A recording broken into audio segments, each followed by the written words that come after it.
ഇവിടെയാണ് വരാഹാവതാരം ഉണ്ടായത്. വരാഹമായിട്ട് ഭഗവാൻ അവതരിച്ചത് ബ്രഹ്മാവിൻ്റെ 51-ാമത്തെ വയസ്സിലെ ആദ്യത്തെ ദിവസം. 51-ാമത്തെ വയസ്സല്ല, 50 വയസ്സ് കഴിഞ്ഞ് പിറ്റേ ദിവസം. ഇന്നലെ ബ്രഹ്മാവിൻ്റെ പിറന്നാളാണെങ്കിൽ അതിൽ പിറ്റേ ദിവസമാണ് ഇന്ന്. അതായത് ഇപ്പോഴത്തെ ബ്രഹ്മാവിൻ്റെ 51-ാമത്തെ വയസ്സിലെ ആദ്യത്തെ ദിവസമാണ് വരാഹകൽപ്പം. ഈ വരാഹകൽപ്പത്തിലാണ് ഈ കഥ നടന്നത്. ഇനി കൽപ്പങ്ങളുടെ പ്രത്യേകത എന്താ വെച്ചാൽ, ബ്രാഹ്മകൽപ്പത്തിലെ സൃഷ്ടികൾ, ഇപ്പോൾ ആത്മകൽപ്പത്തിലെ സൃഷ്ടികൾ, വരാഹകൽപ്പത്തിലെ സൃഷ്ടികൾ, 3 സൃഷ്ടികളുണ്ട്.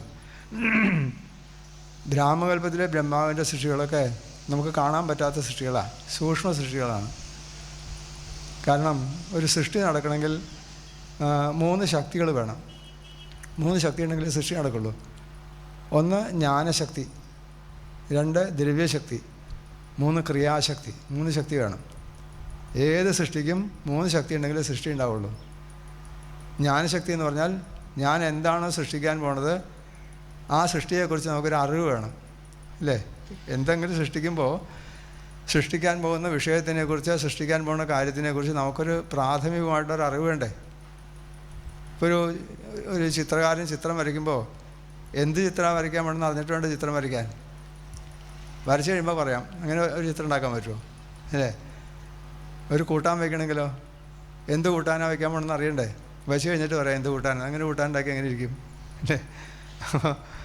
അപ്പോൾ അതുപോലെ ഏത് സൃഷ്ടിക്കും ആദ്യം വേണ്ടത് ജ്ഞാനശക്തിയാണ്. ഞാൻ എന്താ ചെയ്യാൻ പോകണമെന്ന് ആദ്യം അറിയണം. രണ്ടാമത് അതിന് ദ്രവ്യം വേണം, മെറ്റീരിയൽ കോസ് വേണം, ഉണ്ടേ? സാധനങ്ങൾ വേണം. ചിത്രം വരയ്ക്കണമെങ്കിൽ ബ്രഷും പെയിൻറ്റും ക്യാൻവാസും ഒക്കെ വേണ്ടേ, അല്ലേ? അപ്പോൾ അതിന് മെറ്റീരിയൽ ദ്രവ്യം വേണം. മൂന്നാമതോ അതിന് കർമ്മം വേണം, അറിവ് വേണം, എങ്ങനെ ചെയ്യണമെന്ന് അറിയണം. ഇപ്പോൾ ജ്ഞാനശക്തി ഓർമ്മയുണ്ടോ? രണ്ടാമത് ദ്രവ്യശക്തി, മൂന്നാമത് ക്രിയാശക്തി. ഇതാണ് ദേവി മഹാത്മ്യത്തിലൊക്കെ യാ ദേവി സർവഭൂതേഷു ജ്ഞാനരൂപേണ സംസ്ഥിത എന്നൊക്കെ പറയില്ലേ, ഇല്ലേ? അത് ഈ 3 ശക്തികളാണ്. അപ്പോൾ 3 ശക്തി ഉണ്ടെങ്കിലേ ലോകത്തിൽ എന്ത് സൃഷ്ടി നടക്കുള്ളൂ. ഇപ്പോൾ ബ്രഹ്മാവിന് ഈ സൃഷ്ടിക്കാൻ വേണ്ട ശക്തി ആര് കൊടുത്തു? ബ്രഹ്മാവിനോട് ചോദിക്കുകയാണ് നാരദൻ, അച്ഛന് ഈ സൃഷ്ടിക്കുള്ള ശക്തി ആരാ തന്നത്? എങ്ങനെ അച്ഛൻ സൃഷ്ടിച്ചത്? അത് നാരദനെ കൊണ്ട് ചോദിപ്പിക്കുകയാണ്. കാരണം ബ്രഹ്മാവിൻ്റെ പുത്രനാണ് നാരദൻ. ഈ രഹസ്യം സ്വന്തം മകന് മാത്രമേ ബ്രഹ്മാവ് പറഞ്ഞു കൊടുക്കുള്ളൂ, സൃഷ്ടി രഹസ്യമല്ലേ. അതുകൊണ്ട് നാരദൻ ചോദിച്ചു, അച്ഛന് ഈ 3 ശക്തികളും ആരാണ് തന്നതെന്ന് ചോദിച്ചു. ഏത് ശക്തി? ജ്ഞാനശക്തി. ഇത് മറക്കരുത്, ഇതാണ് അതിൻ്റെ അടിസ്ഥാനം. ജ്ഞാനശക്തി, ദ്രവ്യശക്തി, ക്രിയാശക്തി. അപ്പോൾ പറഞ്ഞു ഈ 3 ശക്തിയും ഭഗവാൻ തന്നെയാണ് തന്നത്. അതിനാണ് ആദ്യം തന്നെ ആദ്യത്തെ ബ്രാഹ്മകൽപ്പത്തിലെ ബ്രഹ്മാവിന് ഭഗവാൻ ചതുശ്ലോകി ഭാഗവതം ഉപദേശിച്ചു കൊടുത്തു. ഇപ്പോൾ നമ്മൾ കേട്ടത് അതാണ്. 4 ശ്ലോകത്തിൽ ഈ സൃഷ്ടിയുടെ രഹസ്യങ്ങൾ, ജ്ഞാനം മുഴുവൻ 4 ശ്ലോകത്തിൽ ബ്രഹ്മാവിന് ഉപദേശിച്ചു കൊടുത്തു. ഇതെന്ന് ബ്രാഹ്മകൽപ്പത്തിൽ. അതിലെന്താ പറഞ്ഞത്? അഹമേവാസമേവാഗ്രേ നാന്യദ്യൽ സതസത്പരം പശ്ചാദഹം ഏതേദശ യോ അവശിഷ്യേത സ്വസ്മ്യഹം. ഞാനല്ലാതെ ഈ പ്രപഞ്ചത്തിൽ വേറെ ഒന്നുമില്ല. അഹമേവാസം ഏവ അഗ്രേ. അഗ്രേ എന്ന് വെച്ചാൽ ആരംഭത്തിൽ എന്നർത്ഥം. ആരംഭത്തിൽ അഹമേവ, ഞാൻ മാത്രമേ ഉണ്ടായിരുന്നുള്ളൂ. എന്നാ അന്യൽ, മറ്റൊന്നുമില്ല. പശ്ചാത്, സൃഷ്ടി കഴിഞ്ഞാലോ ഞാൻ മാത്രമേ ഉണ്ടാവുള്ളൂ. ഇപ്പം മധ്യത്തിലോ കുടം ഉണ്ടാവുന്നതിന് മുമ്പ് മണ്ണുണ്ടായിരുന്നു, കുടം പൊട്ടിയപ്പോൾ മണ്ണുണ്ടായി. അപ്പോൾ കുടം എന്താ? മണ്ണാണ്. അത് പറഞ്ഞില്ലല്ലോ അവിടെ. ആരംഭത്തിലും അവസാനത്തിലും ഞാനാണെന്ന് പറഞ്ഞാൽ മധ്യത്തിലും ഞാനാണെന്ന് പറഞ്ഞൂടെ? അത് പറഞ്ഞില്ല. എന്താ വെച്ചാൽ മധ്യത്തിൽ നമ്മൾ മണ്ണ് കാണുന്നില്ല. മധ്യത്തിൽ എന്തേ കാണുള്ളൂ? കുടേ കാണുള്ളൂ, അല്ലേ? നാമരൂപങ്ങളെ കാണുള്ളൂ. കുടം ഉണ്ടാവുന്നതിന് മുമ്പ് മണ്ണ് കാണും, കുടം പൊട്ടിയാലും മണ്ണ് കാണും. കുടം ഉള്ളപ്പോൾ നമ്മൾ മണ്ണല്ല കാണുക, പിന്നെ എന്താ കാണുക? കുടമാണ് കാണുക, അല്ലേ? അല്ലേ? ശരിയല്ലേ? കുടം പൊട്ടുന്നതിന് മുമ്പ്, കുടം ഉണ്ടാകുന്നതിന് മുമ്പ് മണ്ണ് കണ്ടു, കുടം പൊട്ടിയപ്പോൾ മണ്ണ് കണ്ടു. കുടമായിരുന്നപ്പോൾ കുടമേ കണ്ടുള്ളൂ, മണ്ണ് കണ്ടില്ല. ഇപ്പോൾ സൃഷ്ടിക്ക് മുമ്പ് ഞാനുണ്ടായിരുന്നു, സൃഷ്ടി കഴിഞ്ഞാലും ഞാനുണ്ടാവും. സൃഷ്ടി ഞാൻ തന്നെയാണ്, പക്ഷേ എന്നെ ഞാനായിട്ടല്ല കാണുക, സൃഷ്ടിയായിട്ടാണ് കാണുക, നാമരൂപങ്ങളായിട്ടാണ് കാണുക. പിന്നെ എന്തുകൊണ്ടാണ് ഈ വ്യത്യാസം വന്നതെന്ന് വെച്ചാൽ ഹൃദയാർത്ഥം വിയൽ പ്രതീയേത, വ്യവഹാരത്തിന് വേണ്ടി മായ കൊണ്ടാണ് പലതായിട്ട് തോന്നുന്നതെന്നൊക്കെ പറഞ്ഞ് തത്വോപദേശം കൊടുത്തു. അപ്പോൾ തത്വജ്ഞാനം കിട്ടി. അപ്പോൾ ജ്ഞാനം കിട്ടി, ദ്രവ്യവും കർമ്മവും ഇല്ല. സൃഷ്ടിക്കാൻ ദ്രവ്യശക്തി വേണ്ടേ? അതെപ്പോഴാണ് കിട്ടിയത്? പാൽമകൽപ്പത്തിലാണ്. 50 വയസ്സിൽ ബ്രഹ്മാവ് താമരപ്പൂവിൽ കണ്ണു തുറന്നു. അന്ന് ബ്രഹ്മാവ് 4 പാടും നോക്കിയപ്പോൾ 4 മുഖം ഉണ്ടായി എന്നൊക്കെ പറയും. അപ്പോൾ ബ്രഹ്മാവ് ഇങ്ങനെ ഒരു അശരീരി പോലെ ശബ്ദം കേട്ടു, തപാന്ന് ശബ്ദം കേട്ടു. സ്പർശേഷുകൾ ഷോഡശം ഏകവിംശം. എന്നിട്ട് ബ്രഹ്മാവ് തപസ് ചെയ്തു. അവസാനം ഭഗവാൻ പ്രത്യക്ഷപ്പെട്ട് ബ്രഹ്മാവിന് വസ്തു കൊടുത്തു. ദ്രവ്യം. എന്താ ദ്രവ്യം? ബ്രഹ്മാവായിരിക്കുന്ന താമരപ്പൂവ് തന്നെ ദ്രവ്യം. അതാണ് മെറ്റീരിയൽ കോസ്. പിന്നെ ബ്രഹ്മാവിന് സൃഷ്ടിക്കാനുള്ള കഴിവും കൊടുത്ത്, അനുഗ്രഹം കൊടുത്ത് ബ്രഹ്മാവ് സൃഷ്ടിക്കാൻ ആരംഭിച്ചു എന്ന് പറയണം. അപ്പോൾ ഇത്രയും കാര്യം മനസ്സിലാക്കിയാലേ വരാഹത്തിൻ്റെ പ്രാധാന്യം മനസ്സിലാവുള്ളൂ. പാൽമകൽപ്പത്തിലെ ബ്രഹ്മാവ് സൃഷ്ടി ആരംഭിച്ച കഥയാണ്. പാൽമകൽപ്പത്തിലെ ബ്രഹ്മാവിന് ജ്ഞാനശക്തി കിട്ടി, ദ്രവ്യശക്തിയും കിട്ടി, ക്രിയാശക്തിയും കിട്ടി. ഇപ്പോൾ 3 ശക്തികളായില്ലേ? പക്ഷെ ബ്രഹ്മാവ് സൃഷ്ടിക്കാൻ തുടങ്ങിയപ്പോൾ ഒരു പ്രശ്നം, സൃഷ്ടിക്കപ്പെട്ട വസ്തുക്കളിൽ നിന്ന് വേറെ സൃഷ്ടി ഉണ്ടാവണില്ല. ഒരു വസ്തുവിനെ സൃഷ്ടിച്ചാൽ അത് മാത്രമേ ഉള്ളൂ, റീപ്രൊഡക്ഷൻ ഉണ്ടാവില്ല എന്നർത്ഥം. പക്ഷേ ഈ സൃഷ്ടി വർദ്ധിക്കണമെങ്കിൽ റീപ്രൊഡക്ഷൻ ഉണ്ടാവണ്ടേ? അല്ലേ? സൃഷ്ടിയിൽ നിന്ന് വേറെ സൃഷ്ടി ഉണ്ടായാലേ സൃഷ്ടി വർദ്ധിക്കുള്ളൂ. ഉണ്ടായത് ഒരു മാവുണ്ടായി, ആ മാവിൽ നിന്ന് വേറെ മാവ് ഉണ്ടായില്ലെങ്കിൽ മാവിൻ്റെ വംശം കഴിഞ്ഞില്ലേ പിന്നെ, അല്ലേ? അപ്പോൾ ബ്രഹ്മാവ് ആലോചിച്ചു എന്തുകൊണ്ടാണ് ഇങ്ങനെ സംഭവിക്കുന്നത്. അപ്പോഴാണ് ബ്രഹ്മാവിന് മനസ്സിലായി സൃഷ്ടിക്കപ്പെട്ട വസ്തുക്കൾ തമ്മിൽ ആകർഷകത്വമില്ല. ബ്രഹ്മാവിന് തോന്നി ദൈവം അത്ര വിഘാതകം, ഈശ്വരൻ പോലും തടസ്സം നിൽക്കണമെന്ന് തോന്നിയതാണ്. എന്നുവെച്ചാൽ മനസ്സിലാവണില്ല, സൃഷ്ടിക്കപ്പെട്ട വസ്തുക്കളിൽ നിന്ന് വേറെ സൃഷ്ടി ഉണ്ടാവണില്ലല്ലോ. അപ്പോഴാണ് ബ്രഹ്മാവ് ആലോചിച്ചപ്പോൾ ബ്രഹ്മാവിന് മനസ്സിലായി സൃഷ്ടിക്കപ്പെട്ട വസ്തുക്കൾക്ക് പരസ്പരം ആകർഷകത്വമില്ല. 2 വസ്തുക്കൾ ആകർഷിച്ചാൽ കൂടി ചേർന്നാലേ മൂന്നാമതൊരു വസ്തു ഉണ്ടാവുള്ളൂ, അല്ലേ? പരസ്പരാകർഷണമില്ല. അപ്പോൾ ബ്രഹ്മാവ് 2 വിരുദ്ധ ശക്തികളായിട്ട് മാറിയെന്നർത്ഥം. ബ്രഹ്മാവ് തൻ്റെ ശരീരത്തിൽ നിന്ന് 2 രൂപങ്ങളുണ്ടാക്കിയെന്നാണ്. വലത് ഭാഗത്തു നിന്ന് ഒരു പുരുഷ രൂപവും ഇടത് ഭാഗത്തു നിന്ന് സ്ത്രീ രൂപവും. പുരുഷ രൂപത്തിൻ്റെ പേരാണ് സ്വയംഭുവനും, സ്ത്രീ രൂപത്തിൻ്റെ പേരാണ് ശതരൂപ. ആ പേരിന് അർത്ഥമുണ്ട്. സ്വയംഭൂ എന്ന് പറഞ്ഞാൽ എന്താ അർത്ഥം അറിയോ? സ്വയം ഉണ്ടായതെന്നർത്ഥം. ആരും ഉണ്ടാക്കിയതല്ല, സ്വയം ഉണ്ടായതാണ്. ചില അമ്പലത്തിലൊക്കെ സ്വയംഭൂ എന്ന് പറയാറില്ലേ? സ്വയംഭൂ അല്ലേ? എന്താ അർത്ഥം? സ്വയം ഉണ്ടായതെന്നർത്ഥം. ശതരൂപ എന്ന് പറഞ്ഞാലോ അനേകം നാമരൂപങ്ങൾ. ശതം എന്ന് വെച്ചാൽ സംസ്കൃതത്തിൽ 100 എന്നാണ് വാക്കിൻ്റെ അർത്ഥം. അനേകം എന്നുള്ള അർത്ഥത്തിലാണ് പറയുക. പ്രപഞ്ചം അല്ലെങ്കിൽ സൃഷ്ടി മുഴുവൻ നാമരൂപങ്ങളാണ്. മായ എന്ന് പറഞ്ഞാൽ നാമരൂപങ്ങളാണ്. ഒരു വസ്തുവിന് ഒരു നാമവും രൂപവും കലിക്കുമ്പോഴാണ് ആ മായ എന്നതിന് പറയുക. അപ്പോൾ സ്വർണം ഒരു രൂപത്തിലാക്കുമ്പോൾ അതിന് മാല എന്ന് പറയും, വേറെ രൂപത്തിലാകുമ്പോൾ കമ്മലെന്ന് പറയും, അല്ലേ? സ്വർണം തന്നെയല്ലേ? മായ എന്ന് പറഞ്ഞാൽ നാമരൂപങ്ങളാണ്. അപ്പോൾ ഈ നാമരൂപങ്ങളുടെ ഒരു ടോട്ടാലിറ്റി മൊത്തം, അതാണ് ശതരൂപ. ഇപ്പോൾ സ്വയംഭുവിന് ശതരൂപ. അത് പ്രകൃതി പുരുഷൻ എന്നുള്ള 2 ഭാവമായി എന്നർത്ഥം. പ്രകൃതി പുരുഷൻ. ശിവശക്തിയായുക്ത, ശിവനും ശക്തിയും ചേർന്നാലേ പ്രവർത്തനം ഉണ്ടാവുള്ളൂ. ശക്തി എന്ന് പറഞ്ഞാൽ ഈ 3 ഗുണങ്ങളാണ്. ഇത് സത്വം, തമസ്, സത്വം, രജസ്, തമസ് 3 ഗുണങ്ങളാണ്. അതിൻ്റെ പേരാണ് മായ എന്നും പറയും. ഇപ്പോൾ പ്രകൃതി ശക്തിയും പുരുഷശക്തിയും, അല്ലെങ്കിൽ ഈ ജീവനും ഈശ്വരനും എന്നർത്ഥം. അല്ലെങ്കിൽ പ്രകൃതിയും ഈശ്വരൻ, ജീവനും പ്രകൃതിയും. ഈശ്വരൻ അല്ലെങ്കിൽ ജീവൻ, മറ്റേ പ്രകൃതി. സ്വയംഭവനും ഈശ്വരനും അല്ലെങ്കിൽ ജീവനും ശതരൂപ പ്രകൃതിയായിട്ട് മാറി. അപ്പോൾ പ്രകൃതി പുരുഷന്മാരായിട്ട് മാറിയെന്നർത്ഥം. പിന്നെയാണ് സൃഷ്ടി വർദ്ധിച്ചത്. അതിനുമ്പോൾ സൃഷ്ടിക്കപ്പെട്ട മാത്രമേ ഉള്ളൂ. അപ്പോൾ സൃഷ്ടി വർദ്ധിക്കണമെങ്കിൽ എന്ത് വേണം? സൃഷ്ടിക്കപ്പെട്ട വസ്തുക്കൾ തമ്മിൽ ആകർഷകത്വം വേണം. അപ്പോൾ പരസ്പര ആകർഷണമുള്ള സ്ത്രീ പുരുഷന്മാരായിട്ട് മാറിയെന്നർത്ഥം. അതിൽ അവർക്ക് 5 കുട്ടികളുണ്ടായെന്ന് പറയും. ആരൊക്കെയാ അറിയോ? പ്രിയവ്രതൻ, നൃത്താരവാദൻ 2 ആൺകുട്ടികളും ആകൂതി, ദേവഹൂതി, പ്രസൂതി 3 പെൺകുട്ടികളുണ്ടായെന്ന് പറയും. കുറച്ച് വെള്ളം എന്താ എനിക്ക് കോൾഡ് ജലദോഷം പിടിച്ചാലേ തൊണ്ട വരണം. അപ്പോൾ 3 പെൺകുട്ടികളും 2 ആൺകുട്ടികളും ഉണ്ടായെന്ന് പറയും. 2 പെൺകുട്ടി അല്ലേ, 2 ആൺകുട്ടികളും 3 പെൺകുട്ടികളും ഉണ്ടായെന്ന് പറയും. അതിൽ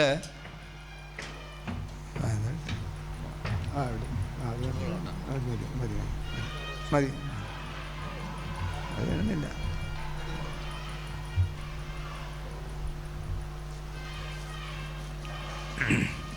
ജലദോഷം കാരണേ തൊണ്ട എങ്ങനെ അടഞ്ഞിരിക്കുക? വേണ്ട, മതി. അപ്പോൾ 2 ആൺകുട്ടികളും 3 പെൺകുട്ടികളുണ്ടായെന്ന് പറഞ്ഞു. അതെന്താ എൻ്റെ അർത്ഥം? പേരറിയാം. ഒന്ന് പ്രിയവ്രതൻ, മറ്റൊന്ന് ഉത്താനവാദൻ. ആൺകുട്ടികളുടെ പേര് പ്രിയവ്രതനും ഉത്താനവാദനും. പെൺകുട്ടികളുടെ പേര് ആകൂതി, ദേവഹൂതി, പ്രസൂതി. കഥയൊക്കെ എല്ലാവർക്കും അറിയാമല്ലോ, അതുകൊണ്ട് ഞാൻ പിന്നെ അത് വിസ്തരിക്കുന്നില്ല. അതെന്താ എൻ്റെ അർത്ഥം? പ്രിയവ്രതൻ ഉത്താനവാദം എന്ന് പറഞ്ഞാൽ 2 ആൺകുട്ടികൾ. ആ വാക്കിൻ്റെ അർത്ഥം കേട്ടാൽ തന്നെ മനസ്സിലാവും. പ്രിയവ്രതൻ വെച്ചാൽ വ്രതപ്രിയൻ എന്നർത്ഥം. ജീവന് 2 വൃത്തികളുണ്ട്. ജീവൻ്റെ 2 വൃത്തികളാണ്. ഒന്ന് ഈശ്വരനിലേക്കുള്ള വൃത്തി, മറ്റൊന്ന് പ്രകൃതിയിലേക്കുള്ള പോക്ക്. ഈശ്വരനിലേക്ക് പോകുന്ന ജീവഭാവമാണ് പ്രിയവ്രതൻ. നമ്മുടെ ഉള്ളിലുള്ള ജീവന് ഒന്നുകിൽ ഈശ്വരഭാവത്തിലേക്ക് പോകാം, അല്ലെങ്കിലോ താഴത്തേക്ക് മൃഗങ്ങളുടെ ഭാവത്തിലേക്ക് പോകാം. ഇത് മനുഷ്യന് മാത്രമേ ഇത് പറ്റുള്ളൂ. മനുഷ്യന് മാത്രമേ ചോയ്സ് ഉള്ളൂ, അല്ലേ? മറ്റൊരു ജീവിക്ക് പറ്റില്ല. ഈശ്വരാവശ്യമായിട്ട് ചിന്തിക്കാൻ മനുഷ്യനല്ലാതെ ഒരു മൃഗത്തിന് പറ്റുമോ? ഒരു പൂച്ചയ്ക്ക് ഇപ്പോൾ ഇവിടെ സപ്താഹം നടക്കുമ്പോൾ അല്ലെങ്കിൽ പ്രഭാഷണം നടക്കുമ്പോൾ ഒരു പൂച്ച ഇവിടെ വന്നാൽ പൂച്ചയ്ക്ക് എന്ത് മനസ്സിലാവും? പൂച്ച കരഞ്ഞിട്ട് പോകും. അപ്പോൾ ഇത് മനസ്സിലാക്കാനുള്ള കഴിവ് ആർക്കേ ഉള്ളൂ? മനുഷ്യനേ ഉള്ളൂ, അല്ലേ? ഒരു മൃഗത്തിന് സാധ്യമല്ല. അപ്പോൾ ഈശ്വരാഭിമുഖമായിട്ട് ചിന്തിക്കുന്ന ജീവവൃത്തിയാണ് പ്രിയവ്രതൻ. മുകളിലേക്ക് ചിന്തിക്കുന്ന ആൾ പ്രിയവ്രതൻ വെച്ചാൽ പ്രിയപ്രിയൻ. ഉത്താനവാദം എന്ന് പറഞ്ഞാൽ അർത്ഥം ഉയർന്ന കാല് മുകളിലേക്ക് എന്നർത്ഥം. കാല് മുകളിലേക്കാണെങ്കിൽ തല എങ്ങനെയായിരിക്കും? തലയെരിഞ്ഞാളെന്ന് പറയേണ്ടത് നല്ല വാക്കിൽ പറഞ്ഞാണ് ഉത്താനവാദൻ. പ്രകൃതിയിലേക്ക് തിരിയുന്ന ജീവഭാവമാണ് ഉത്താനവാദൻ. ഈശ്വരനിലേക്ക് ഉയരുന്ന ജീവഭാവമാണ് പ്രിയവ്രതൻ. രണ്ടും. പിന്നെ ആകൂതി, ദേവഹൂതി, പ്രസൂതി എന്ന് പറഞ്ഞാലോ? ആകൂതി എന്ന് പറഞ്ഞാൽ ആധ്യാത്മിക ഭാവം, ദേവഹൂതി ദൈവിക ഭാവം, പ്രസൂതി ഭൗതിക ഭാവം. സൃഷ്ടിക്കപ്പെട്ട എല്ലാ വസ്തുക്കൾക്കും 3 ഭാവങ്ങളുണ്ട്. ഒന്ന് ആധ്യാത്മികം, മറ്റൊന്ന് ആദിദൈവികം, മറ്റൊന്ന് ആദിഭൗതികം. ഇതാണ് ഭാഗവത് ആദ്യം താപത്രയോന്മൂലനം എന്ന് പറഞ്ഞില്ലേ, അല്ലേ? താപത്രയങ്ങൾ ആധ്യാത്മികം, ആദിദൈവികം, ആദിഭൗതികം. നമ്മളിലുണ്ട് ഈ 3 ഭാവം. ഒരു മനുഷ്യനിലുണ്ട്, എല്ലാ ജീവികളിലും 3 ഭാവമുണ്ട്. ഒന്ന് നമ്മുടെ ശരീരം, ഫിസിക്കൽ ബോഡി, അത് ഭൗതിക ഭാവമാണ്. മനസ്സ് ദൈവിക ഭാവമാണ്. ജീവൻ ആധ്യാത്മിക ഭാവമാണ്. അപ്പോൾ ഈ 3 ഭാവം എല്ലാത്തിലുണ്ട്. ആധ്യാത്മികം, ആദിദൈവികം, ആദിഭൗതികം. അപ്പോൾ പ്രകൃതിയിലെ എല്ലാ സൃഷ്ടികളിലും 3 ഭാവങ്ങളുണ്ട്. ജീവനാണെങ്കിലോ 2 വൃത്തികളുമുണ്ട്. ഒന്ന് ഉയർന്ന വൃത്തി, മറ്റൊന്ന് താഴേക്കുള്ള വൃത്തി. കർത്തം ശക്യം, അകർത്തം ശക്യം. വേണമെങ്കിൽ മുകളിലേക്ക് പോകാം, അല്ലെങ്കിൽ താഴത്തേക്ക് പോകാം. ഈ സ്വാതന്ത്ര്യം നമുക്ക് മാത്രമേ ഉള്ളൂ. മൃഗത്തിന് സ്വാതന്ത്ര്യം ഇല്ല. മൃഗത്തിന് ഭൗതികമായിട്ടുള്ള വിഷയങ്ങൾ അനുഭവിക്കാനല്ലാതെ ആധ്യാത്മികമായ ഒരു ജീവിതത്തിൻ്റെ സാമർഥ്യം മൃഗത്തിനുണ്ടാകും. ഇത് മനുഷ്യന് മാത്രം കിട്ടി. അതാണ് മനുഷ്യജന്മം ശ്രേഷ്ഠ എന്ന് പറയാൻ കാരണം. ഈ ചോയ്സ്, ഈ തിരഞ്ഞെടുപ്പ് നമുക്ക് മാത്രമേ പറ്റുള്ളൂ. മൃഗത്തിനത് പറ്റില്ല, അല്ലേ? അപ്പോൾ ഇങ്ങനെ ആകൂതി, ദേവഹൂതി, പ്രസൂതി 3 ഭാവങ്ങളും പ്രിയവ്രതൻ, ഉത്താനവാദൻ എന്ന് പറഞ്ഞാൽ 2 ആൺകുട്ടികളുണ്ടായിരുന്ന കഥ പിന്നെ വിസ്തരിക്കും. ഏതായാലും സ്വയംഭവന് സൃഷ്ടി ആരംഭിച്ചു. ആദ്യം ബ്രഹ്മാവിൻ്റെ സൃഷ്ടികൾ, അതിന് റീപ്രൊഡക്ഷൻ ഉണ്ടായില്ല എന്ന് പറഞ്ഞില്ലേ. അതാണ് ബ്രഹ്മാവിൻ്റെ സൃഷ്ടികളിൽ ആദ്യത്തെയാണ് സനകാദി മഹർഷിമാർ. സനകൻ, സനന്ദനൻ, സനാതന, സനകുമാരൻ. അവർ വാസുദേവപരായണ, തന്നേക്ഷൻ മോക്ഷധർമാണോ വാസുദേവപരായണ. അവർക്ക് മോക്ഷത്തിലാണ് താല്പര്യം. ഭഗവാനിലെ മനസ്സുറപ്പിച്ച് സൃഷ്ടിയൊന്നും ചെയ്തില്ല. പിന്നെ ഏകാശരുദ്രന്മാരുണ്ടായി, അവരും സൃഷ്ടി നടത്തിയില്ല. അവർ സൃഷ്ടിച്ചപ്പോഴോ അപകട സൃഷ്ടികളുണ്ടായി, അല്ലേ? അപ്പോൾ അതൊന്നും നടന്നില്ല. പിന്നെ സ്വയംഭുവനാണ് അച്ഛനോട് ചോദിച്ചു, അച്ഛാ ഞാൻ എന്താ ചെയ്യേണ്ടതെന്ന് ചോദിച്ചു. അത് തന്നെ സന്തോഷമായി. എന്താ വെച്ചാൽ ചോദിച്ചല്ലോ, മറ്റവരാരും ചോദിച്ചില്ല. സനകാദി മഹർഷിമാർ പറഞ്ഞാൽ കേട്ടില്ല. ഏകാശരുദ്രന്മാർ സൃഷ്ടിച്ചപ്പോൾ അപകട സൃഷ്ടികളായി. അപ്പോൾ സ്വയംഭുവന് ചോദിച്ചു, അച്ഛാ ഞാൻ എന്താ ചെയ്യേണ്ടതെന്ന് ചോദിച്ചു. അപ്പോൾ ബ്രഹ്മാവ് പറഞ്ഞു പ്രജാസുത യഥാപൂർവം ധാരാളം സൃഷ്ടികൾ ഉണ്ടാക്കാൻ പറഞ്ഞു. ഭൂമിയിൽ ധാരാളം സൃഷ്ടി ഉണ്ടാവണം. ഇതാണ് അച്ഛൻ എന്നെ, ബ്രഹ്മാവ് ഭഗവാൻ എന്നെ ഏൽപ്പിച്ച ജോലി. പ്രപഞ്ചത്തിൽ സൃഷ്ടി വർദ്ധിപ്പിക്കലാണ്. അപ്പോൾ ധാരാളം സൃഷ്ടി നടത്താൻ പറഞ്ഞു. സ്വയംഭവൻ പറഞ്ഞു സൃഷ്ടി നടത്താം. പ്രശ്നം എന്താ വെച്ചാൽ ഞാൻ സൃഷ്ടിച്ച പ്രജകൾക്ക് താമസിക്കാനുള്ള സ്ഥലം എവിടെയെന്ന് ചോദിച്ചു. അതാണ് ബുദ്ധി, അല്ലേ? സൃഷ്ടിക്കുന്നതിന് മുമ്പ് സൃഷ്ടിക്കപ്പെടുന്ന ആളുകൾക്ക് ജീവിക്കാൻ വല്ല വഴിയുണ്ടെന്ന് അന്വേഷിക്കണം. ഇതിപ്പോൾ എങ്ങനെയല്ലേ, സൃഷ്ടിച്ച് വിട്ടാൽ പോരാന്നർത്ഥം, അല്ലേ? സൃഷ്ടിച്ച് വിട്ടാൽ പോരാ, അവർക്ക് ജീവിക്കാൻ വഴിയുണ്ടെന്ന് നോക്കണ്ടേ. അപ്പോൾ സ്വയംഭവന് ചോദിച്ചു, ഞാൻ സൃഷ്ടിക്കുന്ന പ്രജകൾക്ക് താമസിക്കാനുള്ള സ്ഥലം എവിടെയാണെന്ന് ചോദിച്ചു. സ്ഥലം കാണിച്ചു തരാൻ പറഞ്ഞു. അപ്പോഴാണ് നോക്കുമ്പോൾ ഭൂമി കാണാനില്ല. മനുഷ്യർക്ക് താമസിക്കാനുള്ള സ്ഥലമാണ് ഭൂമി. ദേവന്മാർക്ക് സ്വർഗലോകം, മറ്റേ അസുരന്മാർക്ക് പാതാളലോകം, മനുഷ്യർക്ക് ഭൂലോകം. മനുഷ്യർക്ക് താമസിക്കാനുള്ള സ്ഥലമാണ് ഭൂമി. ഭൂമി കാണാനില്ല, എവിടെയാണ് താമസിക്കുക? അപ്പോൾ ബ്രഹ്മാവ് ഭഗവാനെ ധ്യാനിച്ചു അത്രേ. ബ്രഹ്മാവ് ഭഗവാനെ ധ്യാനിച്ചപ്പോൾ ബ്രഹ്മാവിൻ്റെ നാസാദ്വാരത്തിൽ നിന്ന് ഒരു ചെറിയ പന്നിക്കുട്ടിയുടെ രൂപം, വരാഹത്തിൻ്റെ രൂപം. അപ്പോൾ ബ്രഹ്മാവിന് ഇതെന്താണെന്ന് മനസ്സിലായില്ല. പെട്ടെന്ന് ബ്രഹ്മാവ് നോക്കുമ്പോഴേക്ക് അത് ഗജമാത്ര പ്രവർത്തയെ, അതുകൊണ്ട് വലുതായി എന്നർത്ഥം. പെട്ടെന്ന് അങ്ങോട്ട് വളരെ വലിയ വലുപ്പത്തിൽ ഒരു കൂറ്റൻ വരാഹത്തിൻ്റെ രൂപത്തിലായി എന്നർത്ഥം. എന്നിട്ടോ ജഗർജാഗേന്ദ്ര സന്നിഭ, ഒരു ഗർജനം മുഴക്കി അത്രേ. പന്നിയുടെ ഗർജനം കേൾക്കാൻ സുഖമുള്ളതാണോ?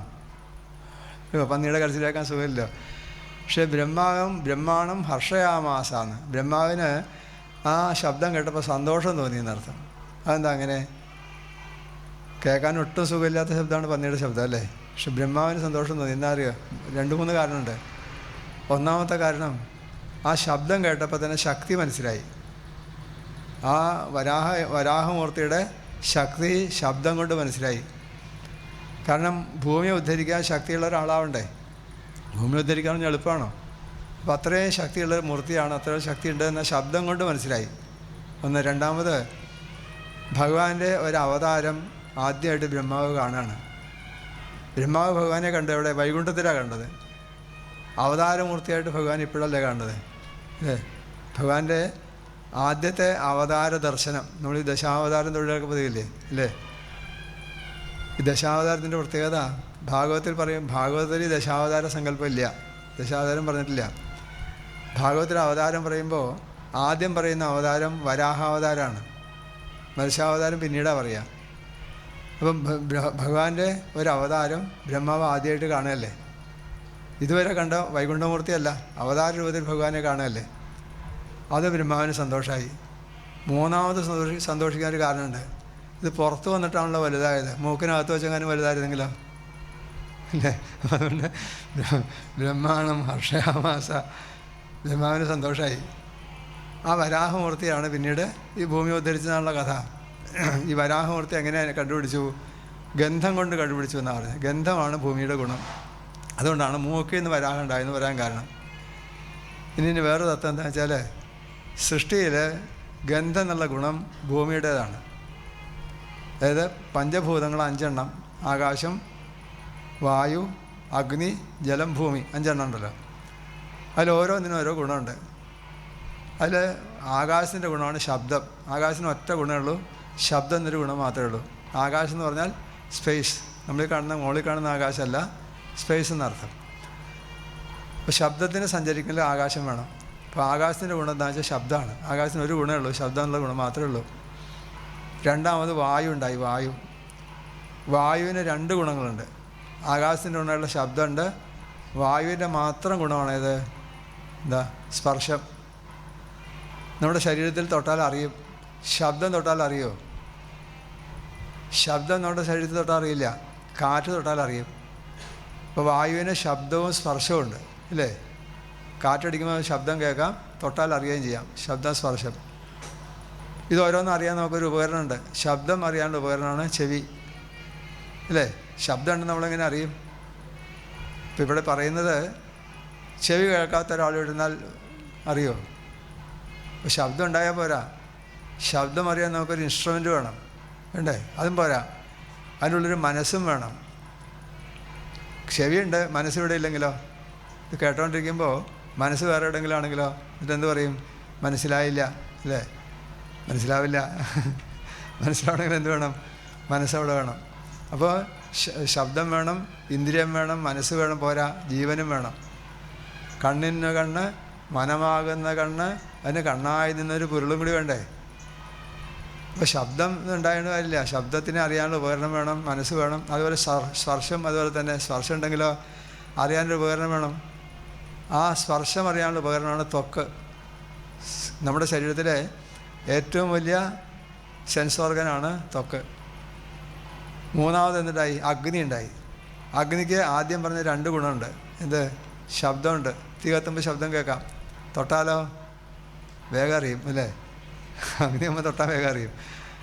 മൂന്നാമത് അഗ്നിയുടെ ഗുണം എന്താ? അഗ്നി നമുക്ക് കാണാം. ശബ്ദം കാണാൻ പറ്റുമോ? കാറ്റ് കാണാൻ പറ്റുമോ?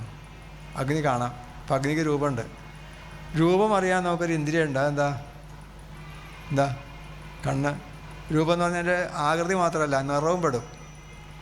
ആകൃതി നമുക്ക് തൊട്ട് നോക്കിയാൽ അറിയാം. ഒരു സാധനം ഇപ്പോൾ തൊട്ട് നോക്കിക്കഴിഞ്ഞാൽ ഇത് വട്ടത്തിലാണോ നീളത്തിലാണോ ചതുരത്തിലാണോ എന്നൊക്കെ തൊട്ട് നോക്കിയാൽ അറിയാം. പക്ഷെ എൻ്റെ നിറം അറിയാൻ പറ്റുമോ?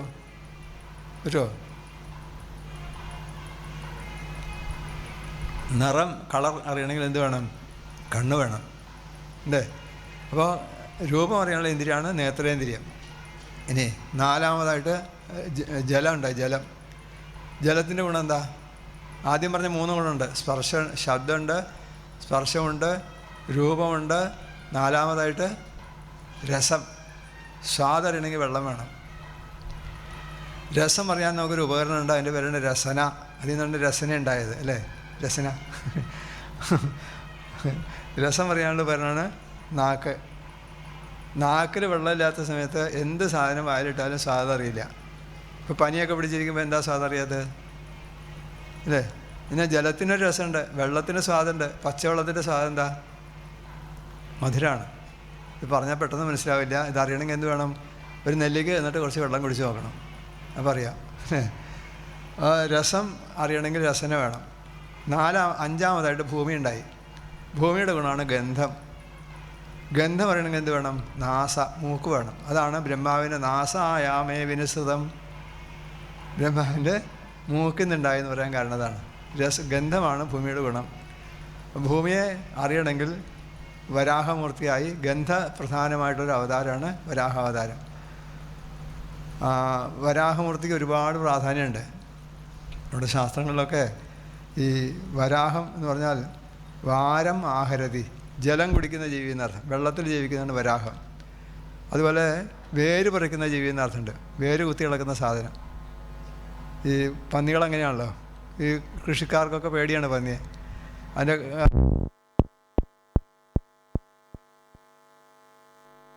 കേൾക്കാൻ പറ്റുമോ?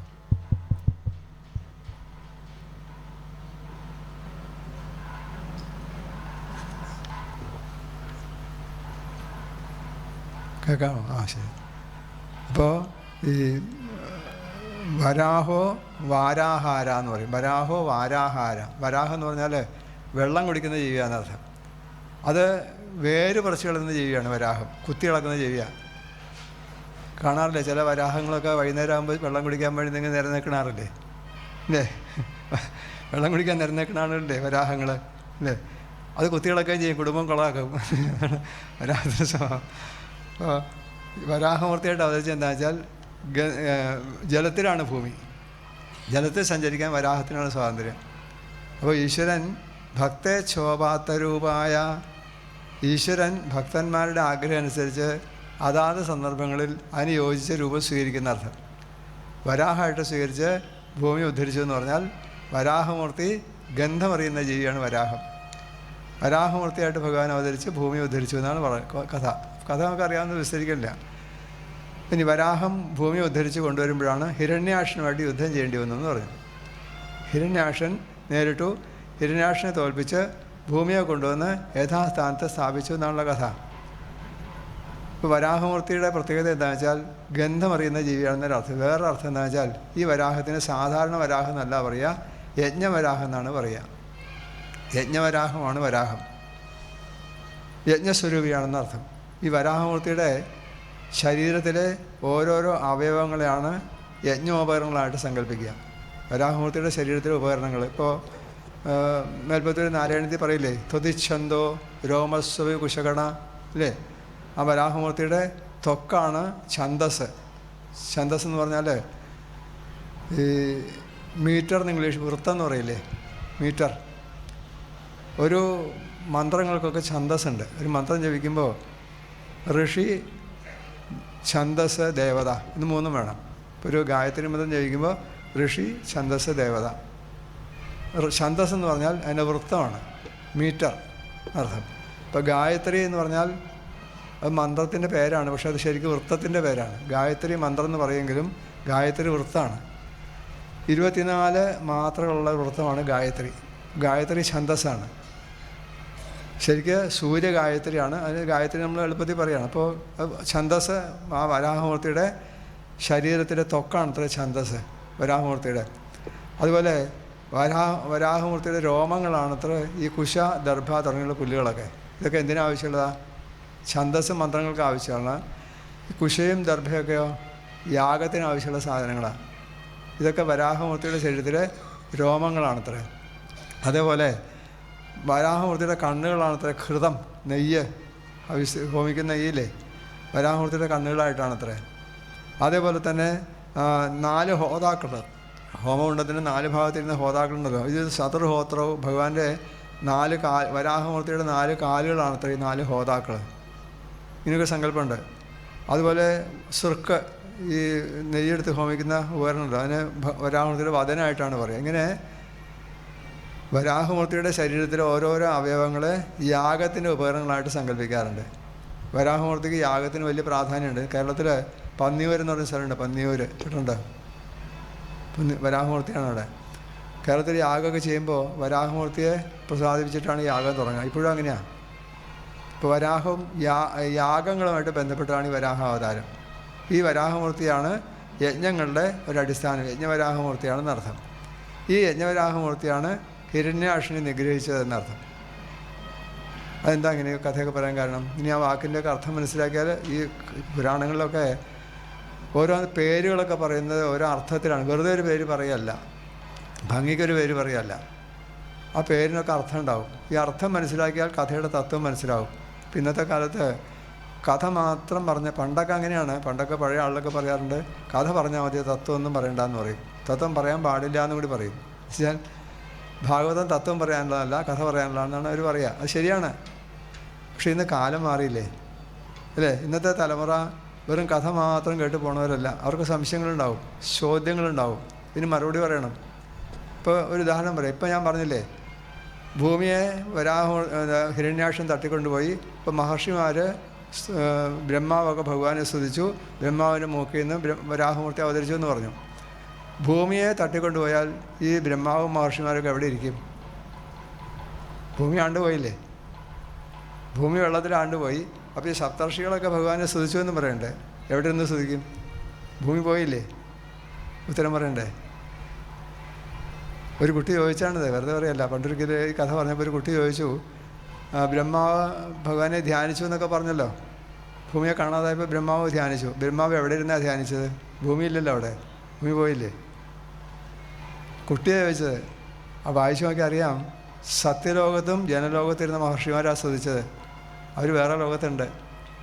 അപ്പോൾ സത്യലോകത്തുള്ള മഹർഷിമാരാണ് സ്തുതിച്ചത്. അപ്പോൾ ഭൂമിയെ, അപ്പോൾ ഈ യുക്തിപൂർവ്വം ചോദ്യം വരും. ഇന്നത്തെ കാലത്ത് അങ്ങനെയല്ലേ? പണ്ടത്തെ പോലെ കഥ കേട്ട് ഗോവിന്ദനാമ സങ്കീർത്തനം പറഞ്ഞ് ഞങ്ങൾ പോകുന്നില്ല അല്ലേ? ചോദ്യങ്ങൾ വരും. അപ്പോൾ അതിന് തയ്യാറാവണ്ടേ? തത്വം മനസ്സിലാക്കിയാണെങ്കിൽ ഇത് പറയാൻ പറ്റില്ല. ഇന്നിപ്പോൾ കുഴപ്പമാണ്. കഥയൊക്കെ ഇങ്ങനെ ഭംഗിയായിട്ട് എല്ലാവരും പറയും. എന്താ എൻ്റെയൊക്കെ തത്വം എന്ന് ചോദിച്ചു കഴിഞ്ഞാൽ അറിയില്ല. അപ്പോൾ അതുകൊണ്ട് എന്ത് പറ്റുമെന്നറിയാമോ? നമ്മുടെ പുരാണങ്ങളൊക്കെ അന്ധവിശ്വാസങ്ങളാണെന്നൊരു തോന്നൽ വരും. ഇന്നിപ്പോൾ ഈ ലവ് ജിഹാദൊക്കെ ഉണ്ടാവാൻ കാരണം അതല്ലേ അല്ലേ? പുരാണത്തിൽ ഓരോ കാര്യങ്ങൾ പറയുമ്പോൾ ഇതെന്താണെന്ന് ചോദിച്ചാൽ ഉത്തരവില്ലല്ലോ. ഒരാൾക്ക് 10 തല, രാവണന് 10 തല എന്നൊക്കെ പറയും. എന്താ അതിൻ്റെ അർത്ഥം എന്ന് പറഞ്ഞു കൊടുക്കണ്ടേ?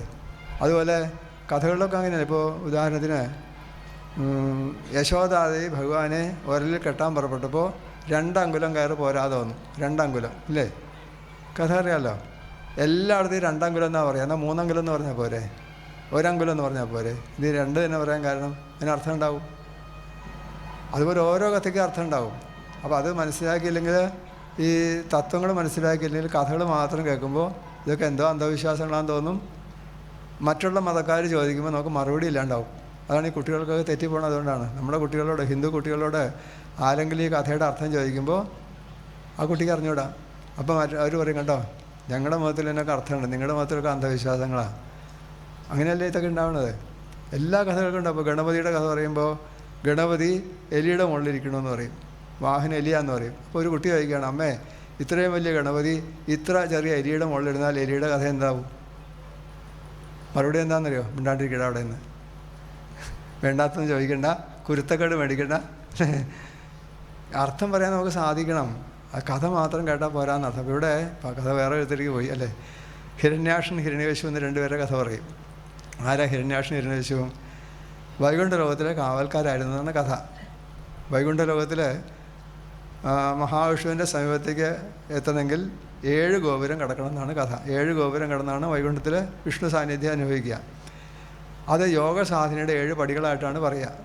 അപ്പോൾ ഈ 7 പടികളും കടന്ന് 7ാമത്തെ ഗോപുരത്തിലെത്തുമ്പോൾ അവിടെ ഒരു ആൾക്കാരുണ്ട്, ജയനും വിജയനും. ഇതൊക്കെയാണ് അതിൻ്റെ സംവിധാനം.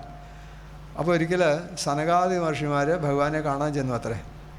സനകാദി മഹർഷിമാരാരാ? ബ്രഹ്മാവിൻ്റെ മാനസപുത്രന്മാർ.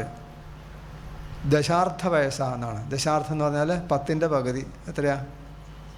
10ൻ്റെ പകുതി 5. 5 വയസ്സുള്ള കുട്ടികളാണ്. ഒരു വസ്ത്രം പോലും വസ്ത്രം ധരിക്കാറില്ല. കാരണം അവരങ്ങനെ സദാസമയത്തും ഹരിശരണം ഹരിശരണം ഹരിശരണം പാടിക്കൊണ്ട് നടക്കും.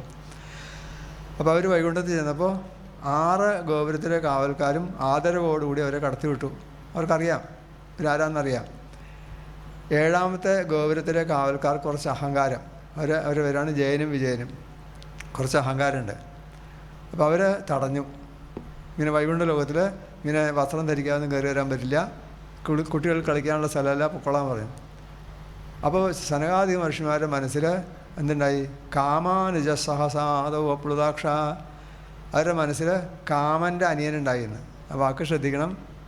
കാമൻ്റെ, ഈ വാക്കിന് നമുക്ക് പ്രയോജനമുണ്ട്. കഥ അവസാനം ഞാൻ പറയാം. കാമൻ്റെ അനിയനുണ്ടായിരുന്നാണ്. കാമൻ്റെ അനിയനാരാ? ക്രോധം. കാമം, ക്രോധം, ലോഭം, മോഹമെന്നല്ലേ. ഇപ്പോൾ സനകാദി മഹർഷിമാർക്ക് ദേഷ്യം വന്നു എന്ന് പറഞ്ഞാൽ മോശമല്ലേ. അപ്പോൾ വേദവ്യാസന് സൂത്രം കാണിച്ചു, കാമാനുജ സഹസ, കാമൻ്റെ അനിയനുണ്ടായിരുന്നു. അപ്പോൾ സനകാദി മഹർഷിമാർ അവരെ ശപിച്ചു, നിങ്ങൾ അസുരന്മാരായിട്ട് ജനിക്കട്ടെ എന്ന് ശപിച്ചു, ജയവിജയന്മാർ. അപ്പോൾ അവർ രണ്ടുപേർക്കും പശ്ചാത്താപമായി. ആർക്ക്? ജയവിജയന്മാർക്ക് എന്താ പശ്ചാത്താപം വെച്ചാൽ ഭഗവാനെ കാണാൻ വന്നുള്ളത് തടഞ്ഞില്ലേ അല്ലേ. ഭഗവാന്റെ പാർഷദന്മാരുടെ ചുമതല എന്താ? ഭഗവാനെ കാണാൻ വരുന്ന ഭക്തന്മാരെ ഭഗവാന്റെ അടുക്കലേക്ക് കൊണ്ടുപോകാന്നുള്ളതല്ലേ ഒരു ചുമതല. അതുകൊണ്ട് മാറിയേക്കോ മാറിയേക്കോ എന്ന് പറയലാണ്. ഇപ്പം അങ്ങനെയാണല്ലോ അല്ലേ. മാറിയേക്കോ മാറിയേക്കോ അല്ലേ. ശരിക്കും ഭഗവാന്റെ അടുക്കലേക്ക് കൊണ്ടുപോകലാണ് അവരുടെ ചുമതല. അപ്പോൾ അവർക്ക് കുറ്റബോധമുണ്ട്. സനകാദി മഹർഷിമാർക്ക് എന്താ കുറ്റബോധം? വൈകുണ്ഠമൂർത്തിയെ കാണാൻ വന്നിട്ട് പാർഷദന്മാരെ ശപിക്കാനിടയായില്ലേ. സർവം ഭവൽ പ്രേരണൈവ നൂനം. 2ാം ഭഗവാന്റെ സങ്കല്പം. ഏതായാലും ഭഗവാൻ പ്രത്യക്ഷമായി. ഭഗവാൻ പറഞ്ഞു, നിങ്ങൾ ചെയ്തതിലൊരു തെറ്റുമില്ല. ജയവിജയന്മാർ കുറച്ച് അഹങ്കാരം കൂടിപ്പോയി. ഇവരെക്കുറിച്ചൊരു പരാതി നേരത്തെ തന്നെ കിട്ടിയിട്ടുണ്ടെന്നാണ് പറഞ്ഞു. ലക്ഷ്മി ദേവി കാണാൻ ചെന്നപ്പോൾ ഞങ്ങളോട് ചോദിക്കാതെ ഞങ്ങൾ കിടക്കരുതെന്ന് പറഞ്ഞു. അത്ര അഹങ്കാരികളാണ്. ഏതായാലും ഇവരെന്നും ഇങ്ങനെ അസുരന്മാരായിട്ട് കിടക്കണ്ട, 3 ജന്മം അസുരന്മാരായിട്ട് ജനിച്ച് വീണ്ടും എൻ്റെ അടുക്കൽ വരുമെന്ന് അനുഗ്രഹിച്ചു. അതിൽ 3 ജന്മം എടുത്തു. അതിൽ 1ാമത്തെ ജന്മമാണ് ഹിരണ്യാക്ഷൻ ഹിരണ്യകശിപു. 2ാമതാണ് രാവണൻ കുംഭകർണൻ. 3ാമതാണ് ശിശുപാലൻ ദന്തഭക്തൻ. 3 ജന്മം എടുത്തു. അതിൽ ഹിരണ്യാക്ഷനെയും ഹിരണ്യകശിപുവിനെയും കൈകൊണ്ടാണ് നിഗ്രഹിച്ചത്. അതേപോലെ രാവണനെയും കുംഭകർണനെയും ശസ്ത്രം കൊണ്ടാണ് നിഗ്രഹിച്ചത്. അസ്ത്രം കൊണ്ട്. ശിശുപാലനെയും ദന്തഭക്തനെയും ശസ്ത്രം കൊണ്ടാണ് നിഗ്രഹിച്ചത്. 3 നിഗ്രഹത്തിനും പ്രത്യേകതയുണ്ട് അല്ലേ. 2 പേരെ കൈകൊണ്ട്, 2 പേരെ അസ്ത്രം കൊണ്ട്, 2 പേരെ ശസ്ത്രം കൊണ്ട്. എന്താ അസ്ത്രവും ശസ്ത്രമായിട്ട് വ്യത്യാസം അറിയോ? അസ്ത്രം എന്ന് പറഞ്ഞാൽ കയ്യിൽ നിന്ന് വിടുന്ന സാധനമാണ് അസ്ത്രം. കയ്യിൽ വെച്ച് ഉപയോഗിക്കുകയാണ് ശസ്ത്രം. ശസ്ത്രക്രിയ എന്നൊക്കെ പറയാറില്ലേ, ശസ്ത്രക്രിയ അല്ലേ. അപ്പോൾ അങ്ങനെ 3 ജന്മം അവർക്ക് കൊടുത്തു. 3 ജന്മത്തിലും ഭഗവാന്റെ കൈ കൊണ്ട് തന്നെ അവരുടെ ശരീരം ഇല്ലാതായി. അവർക്ക് വീണ്ടും വൈകുണ്ഠത്തിൽ എത്താനും പറ്റിയെന്നർത്ഥം. അപ്പോൾ ഇതാണ് കഥ. അപ്പോൾ അതിൽ ഹിരണ്യാക്ഷൻ ഹിരണ്യകശിപു എന്ന് പറഞ്ഞാൽ ആദ്യത്തെ ജന്മമാണ്. ആരുടെ? ശിശുപാലൻ്റെയും ദന്തഭക്തൻ്റെയും ആദ്യത്തെ ജന്മമാണ് ഹിരണ്യാക്ഷനും ഹിരണ്യകശിപു. അതിൽ ഹിരണ്യാക്ഷനാണ് ഇത്രയും പറയാനായി പറഞ്ഞത്. ഹിരണ്യാക്ഷനാണ് ഭൂമിയെ തട്ടിക്കൊണ്ടുപോയ ആൾ. എന്താ ഹിരണ്യാക്ഷൻ തട്ടിക്കൊണ്ടുപോയെന്ന് പറഞ്ഞ അർത്ഥം? വാക്ക് കേട്ടാൽ തന്നെ ആ വാക്കിൻ്റെ അർത്ഥം മനസ്സിലാക്കിയാൽ തത്വം മനസ്സിലാവും. ഹിരണ്യം എന്നുള്ള വാക്കിന് സ്വർണം എന്നർത്ഥം. അക്ഷം എന്ന് പറഞ്ഞാലോ? അക്ഷം എന്ന് പറഞ്ഞാൽ കണ്ണ്. അപ്പോൾ ഹിരണ്യാക്ഷൻ എന്ന് പറഞ്ഞാൽ എന്താ അർത്ഥം? സ്വർണ്ണക്കണ്ണൻ. അങ്ങനെ ആരെങ്കിലും പേരിടാറുണ്ടോ?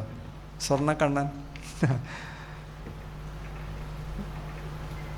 കശിപു എന്ന് പറഞ്ഞാൽ കട്ടിൽ, പുതപ്പ് എന്നൊക്കെ അർത്ഥമുണ്ട്. കശിപു ഇരിക്കുന്ന സ്ഥലത്തിന് കശിപു എന്ന് പറയും. അപ്പോൾ ഹിരണ്യകശിപു എന്ന് പറഞ്ഞാലോ? സ്വർണ്ണക്കട്ടിൽ. അങ്ങനെ പേരിടും ആരെങ്കിലും? സ്വർണ്ണക്കണ്ണൻ. അർത്ഥം എന്താ അറിയോ? സ്വർണത്തിൽ കണ്ണുള്ളവൻ. അതായത് കാമം എന്നർത്ഥം. കാമം എന്ന് പറഞ്ഞാലോ ആഗ്രഹം എന്ന് മാത്രമല്ല അമിതമായിട്ടുള്ള ആഗ്രഹം, അടക്കാൻ വയ്യാത്ത ആഗ്രഹമാണ് കാമം. വെറും ആഗ്രഹമല്ല.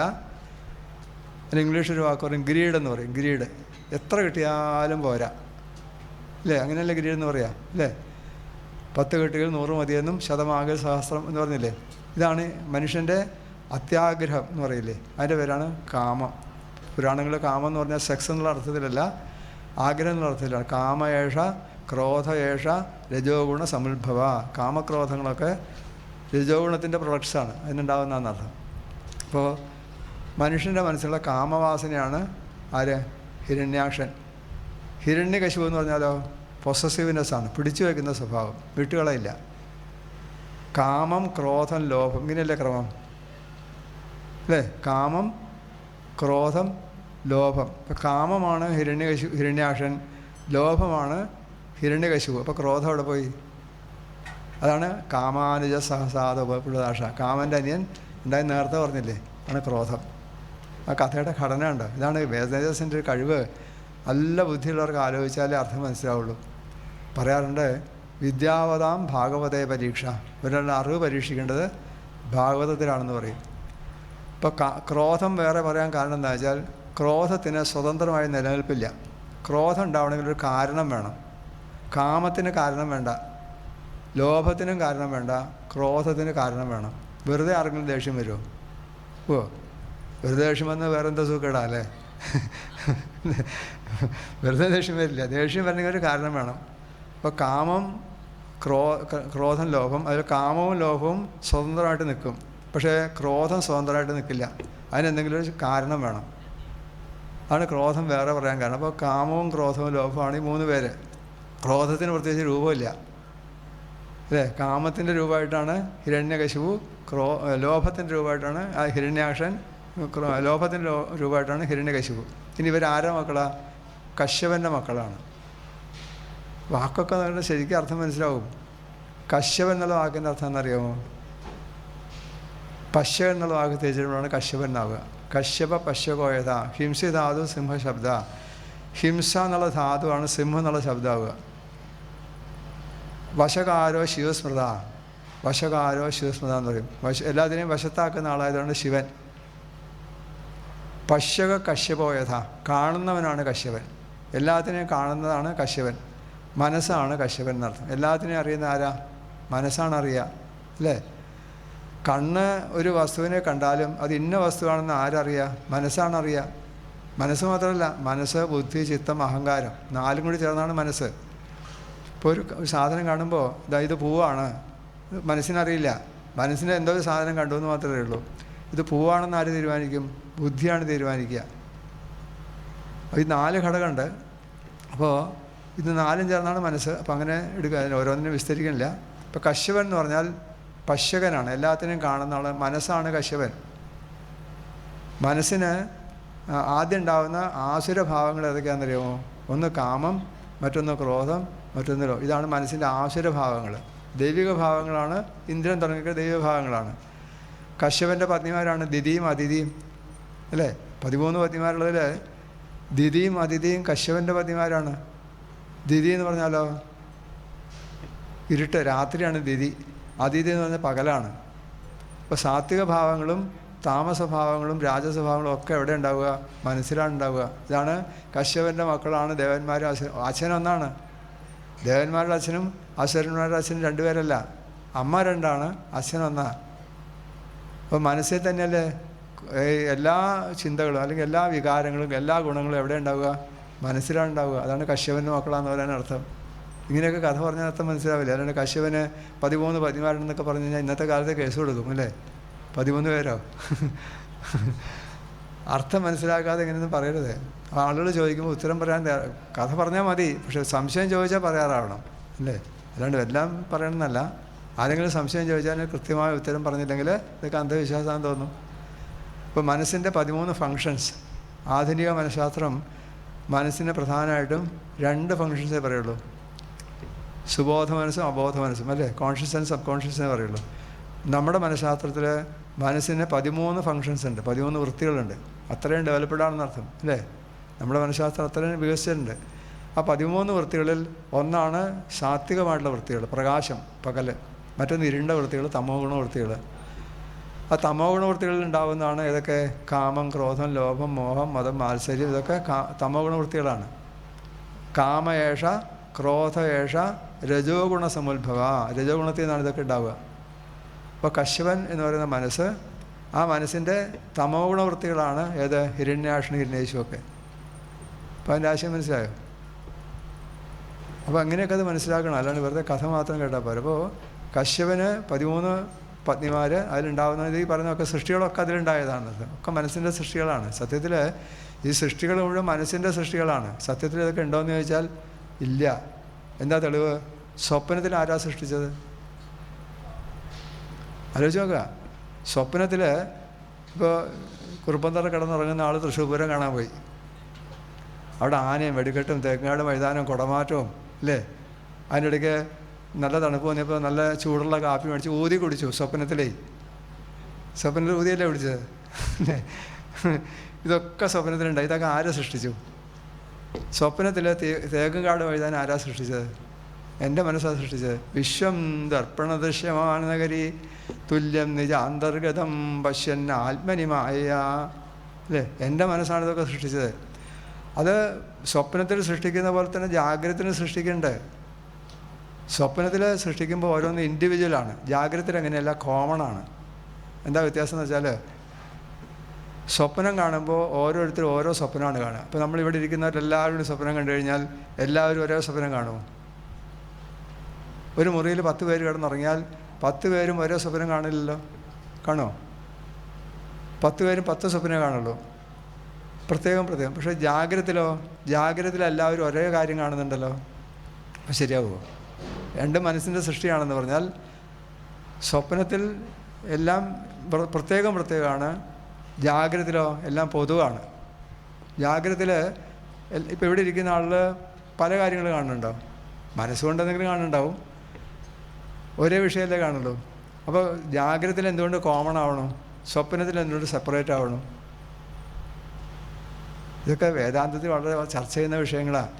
എന്താ വെച്ചാൽ സ്വപ്നത്തിൽ നമ്മുടെ മനസ്സ് മാത്രമാണ് സൃഷ്ടിക്കുക, വേറെ ഒന്നുമില്ല അവിടെ. ജാഗ്രതത്തിൽ പഞ്ചഭൂതങ്ങളോട് ചേർന്നാണ് സൃഷ്ടി. പഞ്ചഭൂതങ്ങളുടെ ഗുണങ്ങളൊക്കെ കോമൺ ആണ്. ഇപ്പോൾ അഗ്നിക്ക് എല്ലാവർക്കും ചൂടല്ലേ ഉള്ളൂ. അഗ്നിക്ക് ഒരാൾക്ക് ചൂട് ഒരാൾക്ക് തണുപ്പാവുമോ? ഇല്ലല്ലോ. അപ്പോൾ ജാഗ്രതത്തിലെ സൃഷ്ടികളൊക്കെ കോമൺ ആണ്, സ്വപ്നത്തിലോ ഇൻഡിവിജ്വലാണ്. ഇപ്പോൾ സ്വപ്നം ജാഗ്രത ഇത് രണ്ടും മനസ്സിൻ്റെ സൃഷ്ടിയാണെന്നർത്ഥം. അപ്പോൾ പ്രപഞ്ച സൃഷ്ടി മുഴുവൻ മനസ്സിൻ്റെ സൃഷ്ടിയാണ്. മനസ്സാണ് ഇതിനെ സൃഷ്ടിച്ചത് അല്ലേ? ഇത് കാണുന്ന മുഴുവൻ മനസ്സിൻ്റെ സൃഷ്ടിയാണ്. അതിൻ്റെ കശ്യപൻ്റെ സൃഷ്ടികളാണ് ഇതെല്ലാം എന്ന് പറയാൻ കാരണം മനസ്സാണ് ഇതൊക്കെ സൃഷ്ടിക്കുക. അപ്പോൾ കശ്യപൻ്റെ തമോ ഗുണവൃത്തികൾ അല്ലെങ്കിൽ മനസ്സിൻ്റെ തമോ ഗുണവൃത്തികളാണ് ഹിരണ്യാക്ഷനും ഹിരണ്യേശുവും. അതിൻ്റെ ഇടയ്ക്ക് ഒന്നും കൂടി പിന്നെ കുറേ ഉണ്ട്.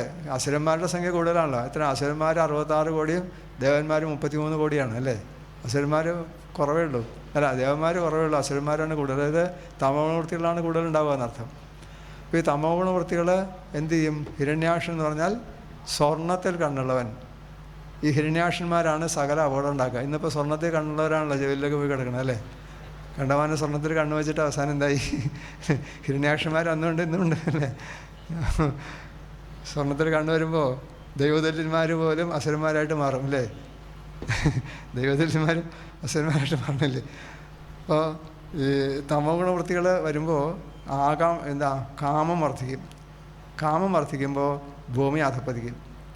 മനുഷ്യൻ്റെ മനസ്സിൽ കാമവാസനയാണ് ഭൂമിയെ അധപ്പതിപ്പിക്കുക. അതാണ് ഹിരണ്യാക്ഷൻ തട്ടിക്കൊണ്ടുപോയി എന്ന് പറഞ്ഞാൽ ഭൂമിക്ക് സകല ദോഷം ഉണ്ടാക്കുന്ന ആരാ? നമ്മുടെ മനസ്സിലെ കാമവാസനയാണ്. ഒരു അത്ഭുതം എന്താണെന്നറിയോ? ലോകത്തിൽ ഒരു ജീവിയും പ്രകൃതിയെ നശിപ്പിക്കില്ല, മനുഷ്യൻ മാത്രമേ പ്രകൃതിയെ നശിപ്പിക്കുള്ളൂ. ശരിയല്ലേ? ഒരൊറ്റ ജീവിയും പ്രകൃതിയെ കേടുവരുത്തില്ല, മനുഷ്യനാണ് പ്രകൃതിയെ നശിപ്പിക്കുക. നമ്മുടെ മനസ്സിലുള്ള കാമവാസനയാണ് അധപ്പതനത്തിന് മുഴുവൻ കാരണം. ഈ അന്തരീക്ഷ മലിനീകരണം, പൊല്യൂഷൻ ഉണ്ടായി. ആരാ പൊല്യൂഷൻ ഉണ്ടാക്കിയത്? പ്രകൃതിയാണോ? ഇപ്പോൾ ഡൽഹിയിലൊക്കെ ഭയങ്കരമായിട്ടുള്ള പൊല്യൂഷനാണ്. ഇപ്പോൾ ഈ മഞ്ഞും കൂടി വന്നപ്പോൾ, കാരണം അവിടെ ഈ കൃഷിക്കാർ ഈ കൊയ്ത വൈക്കോലുണ്ടല്ലോ ചോളത്തിൻ്റെ, അതൊക്കെ ഇതിൻ്റെ കത്തിക്കും. അതിനെ പുക വന്ന് മഞ്ഞും കൂടി കൊടുക്കുമ്പോഴോ അന്തരീക്ഷം മലിനാവില്ലേ? അപ്പോൾ ഈ അന്തരീക്ഷ മലിനീകരണം ആരുണ്ടാക്കിയതാ? ആരാ? മനുഷ്യനുണ്ടാക്കിയതാ അല്ലേ? പുഴയിലെ വെള്ളമൊക്കെ മലിനമായി. ആരാ ചീത്തയാക്കിയത് വെള്ളം? പുഴയിലെ വെള്ളം തന്നെത്താൻ ചീത്തയായതല്ല, നമ്മൾ വേണ്ടാത്തൊക്കെ കൊണ്ടിട്ട് ചീത്തയാക്കിയതല്ലേ. അപ്പോൾ ഭൂമിയിലെ സകല ദോഷങ്ങളും ഉണ്ടാക്കുന്നത് മനുഷ്യൻ്റെ മനസ്സിൻ്റെ കാമവാസനയല്ലേ. അല്ലേ? ഇതാ അങ്ങനെ ആലോചിച്ച് നോക്കൂ. അല്ലെങ്കിൽ ഭൂമി, ഒരു മൃഗവും പ്രകൃതിയെ ചീത്തയാക്കില്ലല്ലോ. ഒരു കാക്ക പ്രകൃതിയെ ദുഷിപ്പിക്കാറുണ്ടോ? ഒരു പശു പ്രകൃതിയെ ദുഷിപ്പിക്കാറുണ്ടോ? മനുഷ്യൻ മാത്രമേ ദുഷിപ്പിക്കുള്ളൂ അല്ലേ. മനുഷ്യൻ മാത്രമാണ് പ്രകൃതിയെ കൊന്നു തന്നെ. മറ്റവരൊക്കെ ദോഹനം ചെയ്യുമ്പോൾ നമ്മൾ ചൂഷണം ചെയ്യും അല്ലേ. രണ്ടുണ്ട്. പശുവിനെ ദോഹനം ചെയ്യലും ചൂഷണം ചെയ്യലുണ്ട്. പശുവിനെ കറന്നെടുക്കൽ ദോഹനം ചെയ്യലാണ്. പശുവിൻ്റെ ചോര പിഴിഞ്ഞെടുക്കുന്നതോ അത് ചൂഷണം ചെയ്യലാണ്. നമുക്ക് ദോഹനം ചെയ്യാൻ, അതാണ് പൃഥുവിൻ്റെ ചരിത്രത്തിൽ ഭൂദോഹനമാണ്. ഭൂമിയെ കറന്നെടുക്കുകയാണ്, ഭൂമിയെ കൊന്നു തന്നെയല്ല. ഈ ശ്രീനാരായണദേവൻ ഒരിക്കലും വണ്ടിയിൽ സഞ്ചരിക്കുമ്പോൾ അദ്ദേഹം വണ്ടിയിൽ പോകുമ്പോൾ അടുത്തിരുന്ന ഒരാൾ ചോദിച്ചു അത്രേ, മാംസം നിന്നാൽ എന്താ കുഴപ്പം? മാംസഭക്ഷണത്തിനോട് കുഴപ്പമുണ്ടോ? അദ്ദേഹം ചോദിച്ചു, നമ്മൾ പശുവിൻ്റെ പാല് കുടിക്കണ്ടല്ലോ ഇല്ലേ, പശുവിൻ്റെ പാല് കുടിക്കുക, എന്നാൽ പശുവിൻ്റെ മാംസം തിന്നൂടെ, എന്താ കുഴപ്പം? പശുവിൻ്റെ പാല് കുടിക്കാമെങ്കിൽ പശുവിൻ്റെ മാംസം തിന്നൂടെ എന്ന് ചോദിച്ചു. ഗുരുദേവൻ കുറച്ച് നേരം മിണ്ടാട്ടിന്നിട്ട് ചോദിച്ചു, അമ്മ ജീവിച്ചിരിക്കണ്ടോ എന്ന് ചോദിച്ചു. ഉണ്ടെന്ന് പറഞ്ഞു. ഇല്ല, മരിച്ചു. തിന്നോ ദഹിപ്പിച്ചോ എന്ന് ചോദിച്ചു. മനസ്സിലായില്ലേ? അതേപോലെ പ്രകൃതിയെ നമുക്ക് ചൂഷണം ചെയ്യാൻ അവകാശമില്ല, ദോഹനം ചെയ്യാനേ അവകാശമുള്ളൂ. പക്ഷേ ഹിരണ്യകശിപുവിനെ പോലുള്ള ആൾ എന്ത് ചെയ്തു? പ്രകൃതി, മനുഷ്യൻ്റെ മനസ്സിലുള്ള ഈ കാമവാസന ഭൂമിയെ ചൂഷണം ചെയ്തു. അവസാനം ഭൂമി അധപ്പതിച്ചു. എവിടേക്ക് പോയി? രസാതലത്തിലേക്ക് പോയി. രസാതലം ഏതാ? ഭൂമിക്ക് മുകളിലുള്ള 6 ലോകം, ഭൂമിക്ക് മുകളിൽ 7 ലോകം, 8ാമത്തെ ഭൂമി, പിന്നെ താഴെ 6 ലോകം. അതലം വിതലം സുതലം 7 ലോകം. മുകളിൽ 6, താഴത്തെ 7, നടുക്ക് ഭൂമി. താഴത്തെ 7, 8ാമത് ഭൂമി, പിന്നെ മുകളിൽ 6 ലോകം. ഇങ്ങനെയാണ് കണക്ക്. രസാതലം എന്ന് പറഞ്ഞാൽ അതലം വിതലം സുതലം മഹാതലം തലാതലം രസാതലം പാതാളം. രസാതലം താഴെയുള്ള ലോകമാണ്, അധപ്പതിച്ച ലോകമാണ് രസാതലം. ഭൂമി അധപ്പതിപ്പിച്ചു എന്നർത്ഥം. കാരണം ഭൂമി അങ്ങോട്ട് എടുത്തുകൊണ്ട് പോകാനൊന്നും പറ്റില്ല. ഭൂമി രസാതലത്തിലെത്തി, അല്ലെ ഭൂമിയിലെ ജീവിതം രസാതലത്തിലെ ജീവിതം പോലെ ആയി എന്നർത്ഥം. രസാതലത്തിൽ എന്താ പ്രത്യേകത?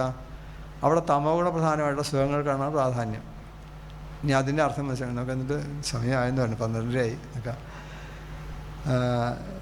3 ലോകങ്ങളായിട്ടാണ് പറയുക. ഏത്? സ്വർഗലോകം, ഭൂലോകം, പിന്നെ പാതാള ലോകം അല്ലേ. ഈ 3 ലോകത്തിലാണല്ലോ ഈ തട്ടിക്കളി മുഴുവൻ. ഒന്നിൽ അങ്ങോട്ട് തട്ടും അല്ലെങ്കിൽ ഇങ്ങോട്ട് തട്ടും അല്ലേ. ഈ എന്താ ഈ ലോകം എന്ന് പറഞ്ഞ അർത്ഥം? കഥ മനസ്സിലാക്കണമെങ്കിൽ ലോകം എന്ന് പറഞ്ഞ അർത്ഥം മനസ്സിലാവണം. ലോകം എന്ന് പറഞ്ഞാൽ സ്ഥലമാണോ? അല്ല. ലോകം എന്ന് പറഞ്ഞാൽ പ്ലേസ് അല്ല.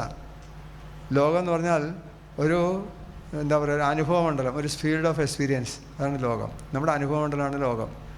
എപ്പോഴാണോ നമ്മളുടെ മനസ്സിന് സന്തോഷവും സുഖവും തോന്നുക, അതാണ് സ്വർഗലോകം. എപ്പോഴാണോ നമുക്ക് ആകെപ്പാടെ പ്രശ്നങ്ങളും ബന്ധപ്പാടും ഒക്കെ ആകുമ്പോൾ, അതാണ് ഭൂലോകം. എപ്പോഴാണോ നമ്മുടെ മനസ്സ് ദുഃഖം കൊണ്ട് തളർന്നു പോണത്, ആ സമയമാണ് നരകലോകം, അല്ല പാതാള ലോകം. സ്വന്തം വീട് തന്നെ ചിലപ്പോൾ സ്വർഗവും നരകമാവാറില്ലേ അല്ലേ? ചിലപ്പോൾ പാടാറില്ലേ, നരനായി ഇങ്ങനെ ജനിച്ച ഭൂമിയിൽ നമ്മൾ തന്നെ നരകം ഉണ്ടാക്കിയതാണ്, എന്നിട്ട് പറയണം നമ്മൾ. അപ്പോൾ നരകം എന്ന് പറഞ്ഞാൽ നരാകായന്തി, മനുഷ്യ കരയുന്ന സ്ഥലം എന്നർത്ഥം. മനുഷ്യനെപ്പോഴും ദുഃഖം തരുന്ന സ്ഥലമാണ് നരകം. അപ്പോൾ എപ്പോഴൊക്കെ നമ്മുടെ മനസ്സ് ദുഃഖപൂർണ്ണമാകുന്നുവോ, അപ്പോൾ ഈ ലോകവും ദുഃഖപൂർണ്ണമാണ്. എപ്പോൾ നമ്മുടെ മനസ്സ് പ്രസന്നമാകുന്നുവോ, അപ്പോൾ ഈ പ്രപഞ്ചവും പ്രസന്നമാണ് അല്ലേ. അതാണ് ഇന്ന് നേരത്തെ ഇപ്പോൾ കൃഷ്ണൻ പറഞ്ഞില്ലേ, സുഖായ കർമാണി കരോതി ലോകോ നവൈ സുഖം വാഞ്ഞത് ഉപാരമമ്മ. സുഖം കിട്ടാൻ വേണ്ടി പ്രവർത്തിക്കുക, സുഖം കിട്ടാതാവുക, അപ്പോൾ ദുഃഖം വരിക. ഇപ്പോൾ നമ്മുടെ അനുഭവമണ്ഡലങ്ങളാണ് സ്വർഗവും ഭൂമിയും പാതാളം എന്ന് പറഞ്ഞാൽ. അത് കാവ്യത്തിൽ പറയും, അത്രയോ നരകസ്വർഗ ഇത് മാതപ്രത്യക്ഷതേ. നരകവും സ്വർഗമൊന്നും വേറെ എവിടെയല്ല, ഇവിടെ തന്നെ ഉണ്ടെന്നർത്ഥം. നമുക്ക് നാമേ പണിവത്ത് നാഗം നരകവും ഒരുപോലെ എന്ന് പറഞ്ഞല്ലേ ഉള്ളൂര് അല്ലേ. നമ്മൾ തന്നെയാണ് ഇതൊക്കെ സൃഷ്ടിക്കുക. എപ്പോൾ നമ്മളുടെ മനസ്സ് പ്രസന്നമാകുന്നുവോ, സന്തുഷ്ടമാകുന്നുവോ, അപ്പോൾ അത് സ്വർഗലോകമായി. ഇപ്പോൾ അനുഭവമണ്ഡലമാണ് ലോകം. എല്ലാ അനുഭവങ്ങൾക്കും 3 തലങ്ങളുണ്ട്. ഒന്ന് സാത്വികം, മറ്റൊന്ന് രാജസം, മറ്റൊന്ന് താമസം. നമ്മുടെ എല്ലാ അനുഭവങ്ങളും 3 തലത്തിലാണ്. സാത്വികമായിട്ട് അനുഭവങ്ങൾ ഉള്ള സ്ഥലമാണ് ഏത്? സ്വർഗലോകം. രാജസമായ അനുഭവങ്ങളുള്ള ലോകമാണ് ഭൂലോകം. താമസമായ അനുഭവങ്ങളുള്ള ലോകമാണ് പാതാള ലോകം. എന്താ എൻ്റെ ഒരു നിർവചനം?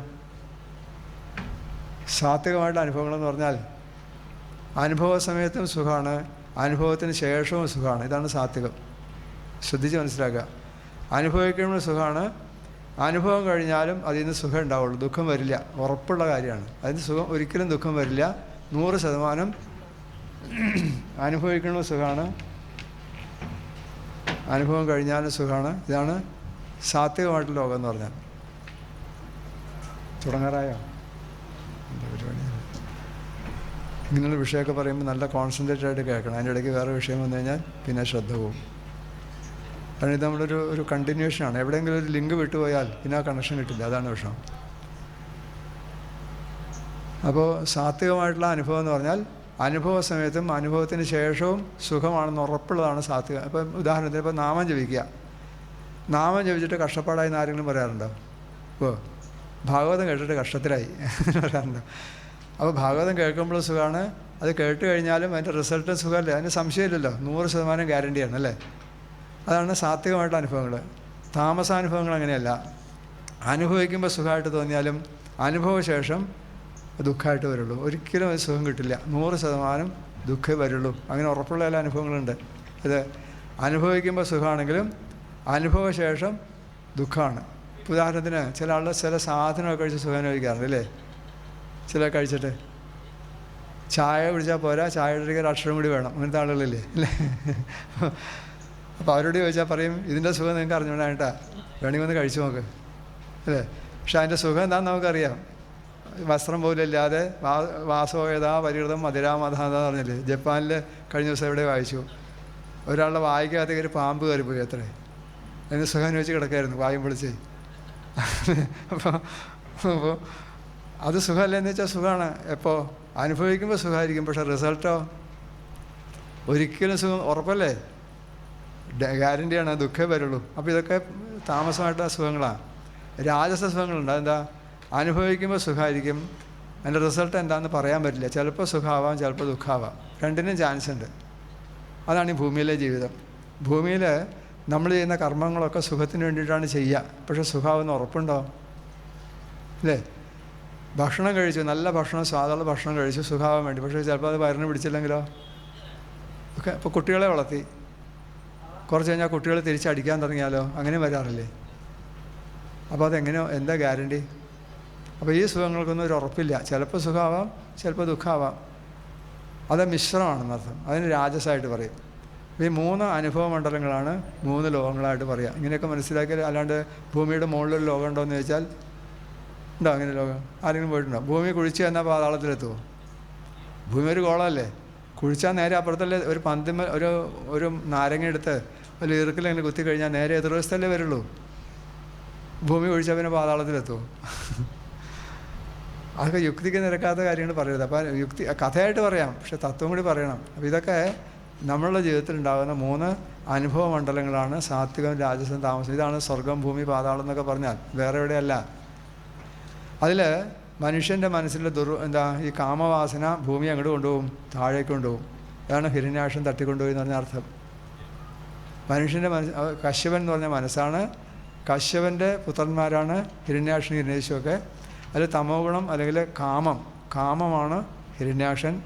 മനുഷ്യൻ്റെ മനസ്സിലുള്ള കാമവാസന ഭൂമി അധപ്പതിപ്പിച്ച് എവിടെ കൊണ്ടുപോകും? രസാതലത്തിൽ, പാതാള ലോകത്തിൽ. അതായത് നൈമിഷികമായ സുഖങ്ങളുടെ ലോകം. ഇന്നിപ്പോൾ അതല്ലേ അല്ലേ? അല്പസുഖത്തിന് വേണ്ടിയിട്ട് സർവ്വതും നഷ്ടപ്പെടുത്തല്ലേ മനുഷ്യൻ? ചെറിയ ചെറിയ കാര്യങ്ങൾക്ക് വേണ്ടിയിട്ട് സകല മൂല്യങ്ങളും തകർത്ത് കളയല്ലേ? അതാണ് ഇപ്പോൾ നമ്മൾ പാതാളത്തിലേക്ക് കൊണ്ടുപോകുന്ന അർത്ഥം. ഭൂമിയിലെ ജീവിതം പാതാള തുല്യമാവുന്ന, അല്ല ഭൂമിയെ കൊണ്ട് കൊണ്ടുപോകേണ്ട ആവശ്യമില്ല, ആ ജീവിതം ഇങ്ങോട്ട് കൊണ്ടുവന്നാൽ മതി അല്ലേ? ഭൂമിയിലെ ജീവിതം പാതാള തുല്യമാവുന്ന അർത്ഥം, നരകതുല്യമാവും. എന്നുവെച്ചാൽ തമോ ഗുണത്തിന് പ്രാധാന്യം വരും. സുഖത്തിന് വേണ്ടി മനുഷ്യൻ എന്ത് അക്രമവും കാണിക്കും. സുഖായ കർമാണി കരോതി ലോകോ നവൈ സുഖം വാന്യതുപാരം. എന്നാൽ അത് വേണ്ടാന്ന് വയ്ക്കുമോ? അങ്ങനെ പറ്റി എന്നാൽ അത് അതില്ല, അത് തന്നെ മറ്റുള്ളവരും ചെയ്യും അല്ലേ? കുറച്ച് കാലം മുമ്പ് നമ്മുടെ വൈപ്പങ്കരയിലാണ് എൻ്റെ ഇളങ്ങുന്നപ്പോഴാണ് അവിടെയാണ്. അവിടെ പണ്ടൊരിക്കലും മദ്യദുരന്തം ഉണ്ടായി. കുറേ കാലമായി, ഞങ്ങൾ കോളേജ് പഠിക്കുന്ന സമയത്ത് 10, 40, 50 കൊല്ലമൊക്കെ ഉണ്ടാവും അല്ലേ ഓർമ്മ. അപ്പോൾ മദ്യപാനം ചെയ്ത് വ്യാജമദ്യം കഴിച്ച് മരിച്ച ആളുടെ ശരീരം കൊണ്ടുപോകാൻ വേണ്ടി ആശുപത്രിയിലെ ആൾ വന്നിട്ടുണ്ട്. വന്നവരൊക്കെ ഇത് കഴിച്ചിട്ടാണ് വന്നേക്കണത്. രസം. അപ്പോൾ ദുഃഖമാണെന്നറിയാം, അറിഞ്ഞാൽ അതിന് ചെയ്യണ്ടല്ലോ മനുഷ്യൻ. അതാണ് തമോഗുണത്തിൻ്റെ പ്രാധാന്യം. അതുകൊണ്ടാണ് പാതാള ലോകത്തേക്ക് പോകുന്ന അർത്ഥം. അപ്പോൾ മനുഷ്യൻ്റെ മനസ്സിലുള്ള കാമവാസന ഭൂമിയെ അധപ്പതിപ്പിക്കും. പിന്നെ എങ്ങനെ ഉദ്ധരിക്കുക? അതും കൂടി വേണമല്ലേ. രോഗം മാത്രം അറിഞ്ഞാൽ പോരല്ലോ, ചികിത്സ വേണ്ടേ. ഉദ്ധരിക്കാനുള്ള മാർഗം എന്താ വെച്ചാൽ യജ്ഞഭാവന കൊണ്ട് ഉദ്ധരിക്കാം. അത് ഗീതയിൽ സൃഷ്ടി പറയുമ്പോൾ തന്നെ പരസ്പരം ഭാവയന്ത ശ്രേയപ്പരം അപപ്സ്യത. യജ്ഞഭാവന കൊണ്ട് മാത്രമേ ഈ തമോഗുണത്തിനെ ഇല്ലാതാക്കാൻ പറ്റൂ. ആണ് യജ്ഞവരാഹം. യജ്ഞഭാവന കൊണ്ട് മനുഷ്യൻ്റെ മനസ്സിലെ കാമവാസന അടക്കാം. യജ്ഞം എന്ന് പറഞ്ഞാൽ എന്താ? പരസ്പരം സഹകരിച്ചുകൊണ്ട് സൽക്കർമ്മം ചെയ്യണം യജ്ഞം. യജ്ഞം എന്ന് പറഞ്ഞാൽ ലോകക്ഷേമത്തിന് വേണ്ടി, അവനവൻ്റെ സ്വാർത്ഥതയ്ക്ക് വേണ്ടിയിട്ടല്ല, ലോകക്ഷേമത്തിന് വേണ്ടി എന്തെങ്കിലും സൽക്കർമ്മം ചെയ്താൽ അതിൻ്റെ പേരാണ് യജ്ഞം. 10 പേര് കൂടി നാമം ചോദിച്ചാൽ യജ്ഞമാവും. ഭാഗവതം വായിച്ചാൽ യജ്ഞമാവും. 10 പേരും കൂടി ബസ്സിന് കല്ലെറിയാൻ പോയാലോ യജ്ഞമാവുമോ? അത് യജ്ഞമാവില്ല. യജ്ഞം എന്ന് പറഞ്ഞാൽ ലോകക്ഷേമത്തിന് വേണ്ടി സൽക്കർമ്മം ചെയ്താൽ അതിൻ്റെ പേരാണ് യജ്ഞം. അപ്പോൾ യജ്ഞഭാവന കൊണ്ട് നമ്മുടെ കാമവാസന ഇല്ലാതാവും, ഭൂമി ഉദ്ധരിക്കും, പഴയ പോലെ ഉദ്ധരിക്കാമെന്നർത്ഥം. ഈ തത്വം കൂടി മനസ്സിലാക്കിയാലേ വരാഹാവതാരത്തിന് പ്രാധാന്യം മനസ്സിലാവുള്ളൂ. അതുകൊണ്ടാണ് അവതാരങ്ങളിൽ ഭാഗവതം ആദ്യം പറയുന്ന അവതാരം വരാഹാവതാരമാണ്, മത്സ്യാവതാരമല്ല. വരാഹാവതാരമാണ് ആദ്യം പറയുക. കാരണം യജ്ഞഭാവനയോടുകൂടി ചെയ്താലേ കർമ്മങ്ങൾക്ക് ഫലമുള്ളൂ. ഈ യജ്ഞഭാവന ഭാരതത്തിൽ മാത്രമേ ഉള്ളൂ. വേറെ ലോകത്തിൽ ഒരു സ്ഥലത്തും യജ്ഞഭാവന ഇല്ല. അതുകൊണ്ടാണ് ഭാരതം കർമ്മക്ഷേത്രമാണെന്ന് പറയാൻ കാരണം. ഇപ്പോൾ രണ്ടും പല മാർഗമുണ്ട്. അതിലൊന്ന് ഇവിടെ ഭാഗവതത്തിൻ്റെ പ്രത്യേകത ഇവിടെ പറഞ്ഞു നിർത്താം. 3 മാർഗങ്ങളാണ് പറയുക. ഒന്ന് കർമ്മമാർഗം, ജ്ഞാനമാർഗം, ഭക്തിമാർഗം. ഇല്ലേ? വേദങ്ങളിലൊക്കെ പ്രധാനമായിട്ടും കർമ്മകാണ്ഡവും ജ്ഞാനകാണ്ഡവും ഉള്ളൂ, ഭക്തികാണ്ഡം ഇല്ല. അത് പിന്നീട് വന്നാണ് ഈ ഭക്തി സമ്പ്രദായം. അപ്പോൾ വേദങ്ങളിൽ പറയുന്ന കർമ്മം കൊണ്ട് എങ്ങനെ ഈ യജ്ഞഭാവന കൊണ്ട് എന്തുണ്ടാക്കാം? മനുഷ്യൻ്റെ മനസ്സിനെ തമോഗുണത്തിൽ നിന്ന് ഉദ്ധരിക്കാം. യജ്ഞഭാവന, അതാണ് വേദങ്ങളിലെ കർമ്മകാണ്ഡം. രണ്ടാമത് ജ്ഞാനകാണ്ഡം. ജ്ഞാനകാണ്ഡത്തിൽ കൂടിയും മനുഷ്യനെ ഉദ്ധരിക്കാം. പിന്നെ ഒന്ന് ഭക്തി. 3 മാർഗമുണ്ട്. അതിലിവിടെ ഈ 2ാമത്തെ സ്കന്ധത്തിലും 3ാമത്തെ സ്കന്ധത്തിലും സൃഷ്ടിയാണല്ലോ പറയുക. അവിടെ ഈ സൃഷ്ടിയിലുണ്ടാകുന്ന തമോഗുണം ഇല്ലാതാക്കാൻ എന്തേ മാർഗമുള്ളൂ? യജ്ഞഭാവനയും കൂടി ഉണ്ടാവണം. പിന്നെ സൃഷ്ടി വർദ്ധിക്കും, തമോഗുണം അതേപോലെ വർദ്ധിച്ചു വരും. അല്ലേ? സൃഷ്ടിയോടൊപ്പം തമോഗുണം വർദ്ധിക്കും. ഇന്നിപ്പോൾ അതാണ് കാണുക. മനുഷ്യന് സൗകര്യങ്ങൾ കൂടുന്തോറും മനുഷ്യൻ്റെ മനസ്സിൽ തമോഗുണം വർദ്ധിച്ചു വരികയല്ലേ? എന്തുകൊണ്ട്? യജ്ഞഭാവന ഇല്ലാതുകൊണ്ട്. നമുക്ക് എന്തൊരാശയമല്ലേ ഇതൊക്കെ അങ്ങനെ ആലോചിച്ചാൽ എത്ര ഗഹനമായിട്ടാണ് ഭാഗവതം പറയുക. അപ്പം അങ്ങനെയൊക്കെ ചിന്തിക്കണം എന്നർത്ഥം. വെറുതെ കഥ മാത്രം. കഥ വേണം. കഥ കേട്ടാലേ മനസ്സിന് ആസ്വാദ്യത വരുള്ളൂ. ചിത്ത ആർദ്രീഭാവം ഉച്ചൈ വപുഷിച്ച പുളകം ഹർഷ ബാഷ്പം ജഹിത്വ ആ ചിത്തം ശുദ്ധിയൽ. ശുദ്ധി ഉണ്ടാവണമെങ്കിൽ കഥ തന്നെ കേൾക്കണം. പക്ഷെ കഥ മാത്രം കേട്ടാൽ പോരാ. എല്ലാവരും പറയണമെന്നില്ല. ആരെങ്കിലും ചോദിക്കണം എന്താ അതിൻ്റെ അർത്ഥം എന്ന് ചോദിച്ചാൽ, അതോ വരാഹം എന്ന് പറഞ്ഞാൽ ശരീരവരാഹമല്ല, യജ്ഞവരാഹമാണ്. അതോ മുസ്താങ്കുരിവദ്വിപാന്ന്. എന്തുപോലെ? വരാഹമൂർത്തി ഭൂമി ഉദ്ധരിച്ച് വരുമ്പോൾ ഒരു ആനയുടെ കൊമ്പിൽ മുത്തങ്ങ ഇരിക്കണ പോലെയുള്ളൂ എന്നർത്ഥം. അത്ര വലിയ വരാഹമാണ് അല്ലേ? ആന ഇങ്ങനെ മണ്ണിൽ കുത്തിയിട്ട് കൊമ്പ് വലിച്ചെടുക്കുമ്പോൾ അതിലിങ്ങനെ പുല്ലും മണ്ണൊക്കെ പറ്റി പിടിച്ചിട്ടുണ്ടാവുമല്ലോ. ആ കൂട്ടത്തിൽ മുത്തങ്ങ ഉണ്ടെന്ന് വിചാരിക്കുക. ആനക്കൊമ്പിലും മുത്തങ്ങ ഇരുന്ന് എത്ര ഉണ്ടാവും? അതുപോലെയുള്ളൂ വരാഹത്തിന് മുമ്പിൽ. അതായത് അത്രയും യജ്ഞങ്ങൾ ചെയ്യണമെന്നർത്ഥം. ബൃഹത്തായ യജ്ഞം കൊണ്ടല്ലാതെ ഭൂമി ഉദ്ധരിക്കാൻ പറ്റില്ല. അപ്പോൾ ഇതാണ് നമ്മൾ വളർത്തിയെടുക്കേണ്ട ഭാവന. യജ്ഞഭാവന വളർത്തിയെടുക്കേണ്ടത്. അതാണ് വരാഹത്തിൻ്റെ സന്ദേശം. യജ്ഞഭാവനയാണ് വളർത്തിയെടുക്കേണ്ടത്. ഇതെല്ലാം സമയം കുറച്ച് വൈകിട്ടുണ്ടാവും അല്ലേ? ഞാൻ ഫെബ്രുവരി 1-ാം തീയതിയാണ് ഞാൻ വരാമെന്ന് പറഞ്ഞിരുന്നത്. പക്ഷേ ഫെബ്രുവരി 1-ാം തീയതി അവിടെ തൈപ്പൂയ ആയതുകൊണ്ട് അമ്പലത്തിൽ കുറച്ച് തിരക്ക് കൂടുതലാണ്. അപ്പോൾ അതുകൊണ്ട് അന്ന് വരാൻ പറ്റാത്തതുകൊണ്ടാണ് ഇന്ന് വന്നത്. ഏതായാലും വരാൻ സാധിച്ചൊരു ഭാഗ്യം. പ്രത്യേകിച്ച് ഇവിടെ ഞങ്ങളൊക്കെ ആദ്യകാലം എത്രയോ കാലമായിട്ടുള്ള പരിചയവും സൗഹാർദ്ദമുള്ളതുകൊണ്ട് വരാതിരിക്കാനും തോന്നില്ല. ഇപ്പം അങ്ങനെ പോകാറൊന്നുമില്ല. എങ്ങും പ്രഭാഷണത്തിനൊന്നും പോകാറില്ല, വായനയ്ക്കും പോകാറില്ല. അവിടെ ക്ലാസ്സുകൾ മാത്രമേ ഉള്ളൂ, വേറെ എങ്ങും പോകാറില്ല. പിന്നെ ഏതാണ്ട് 1 കൊല്ലത്തിന് ശേഷമാണ് ഇങ്ങനെ ഒരു പൊതു സദസ്സിലെല്ലാം സംസാരിക്കണമെന്നുണ്ട്. സന്തോഷം. നാരായണ. ഹരേ രാമ രാമ രാമ ഹരേ ഹരേ, ഹരേ കൃഷ്ണ കൃഷ്ണ കൃഷ്ണ ഹരേ ഹരേ. കായേന വാചാ മനസേന്ദ്രിയർവാ ബുദ്ധ്യാത്മനാ വാ പ്രകൃതേ സ്വഭാവാൽ കരോമി യദ്യൽ സകലം പരസ്മൈ നാരായണായേതി സമർപ്പയാമി. ഹരി ഓം നമോ നാരായണായ. ശ്രീകൃഷ്ണായ പരമഗുരവേ നമോ നമഃ. നാരായണ അഖില ഗുരോ ഭഗവൻ നമസ്തേ. 105-ാം ഭാഗവത ഹംസ ജയന്തി ആഘോഷത്തോടനുബന്ധിച്ച് അഖില ഭാരത ശ്രീമദ് ഭാഗവതാമൃത മഹാസത്രം സത്രവേദിയിൽ ഈ മഹാസത്രത്തിൻ്റെ പ്രധാന ആചാര്യൻ കൂടിയായ ബ്രഹ്മശ്രീ ഭാഗവത കഥാഗോകുലം മള്ളിയൂർ പരമേശ്വരൻ നമ്പൂതിരി അദ്ദേഹം ഇപ്പോൾ നമ്മയെല്ലാം വാക്കുകളെ കൊണ്ട് അനുഗ്രഹിച്ച എളങ്കുന്നപ്പുഴ ദാമോദര ശർമാജി അദ്ദേഹത്തിന് മള്ളിയൂരിൻ്റെ ഉപഹാരം നൽകി ആദരവ് അറിയിക്കുന്നു. ഹരേ രാമ ഹരേ രാമ രാമ രാമ ഹരേ ഹരേ ഹരേ കൃഷ്ണ കൃഷ്ണ കൃഷ്ണ ഹരേ ഹരേ. സത്രവേദിയിൽ അനുഗ്രഹീത കലാകാരൻ കണ്ണൻ ചീനാഥ് അദ്ദേഹത്തിൻ്റെ സംഗീത പരിപാടി അല്പസമയങ്ങൾക്കുള്ളിൽ. ഉച്ചയ്ക്ക് ശേഷം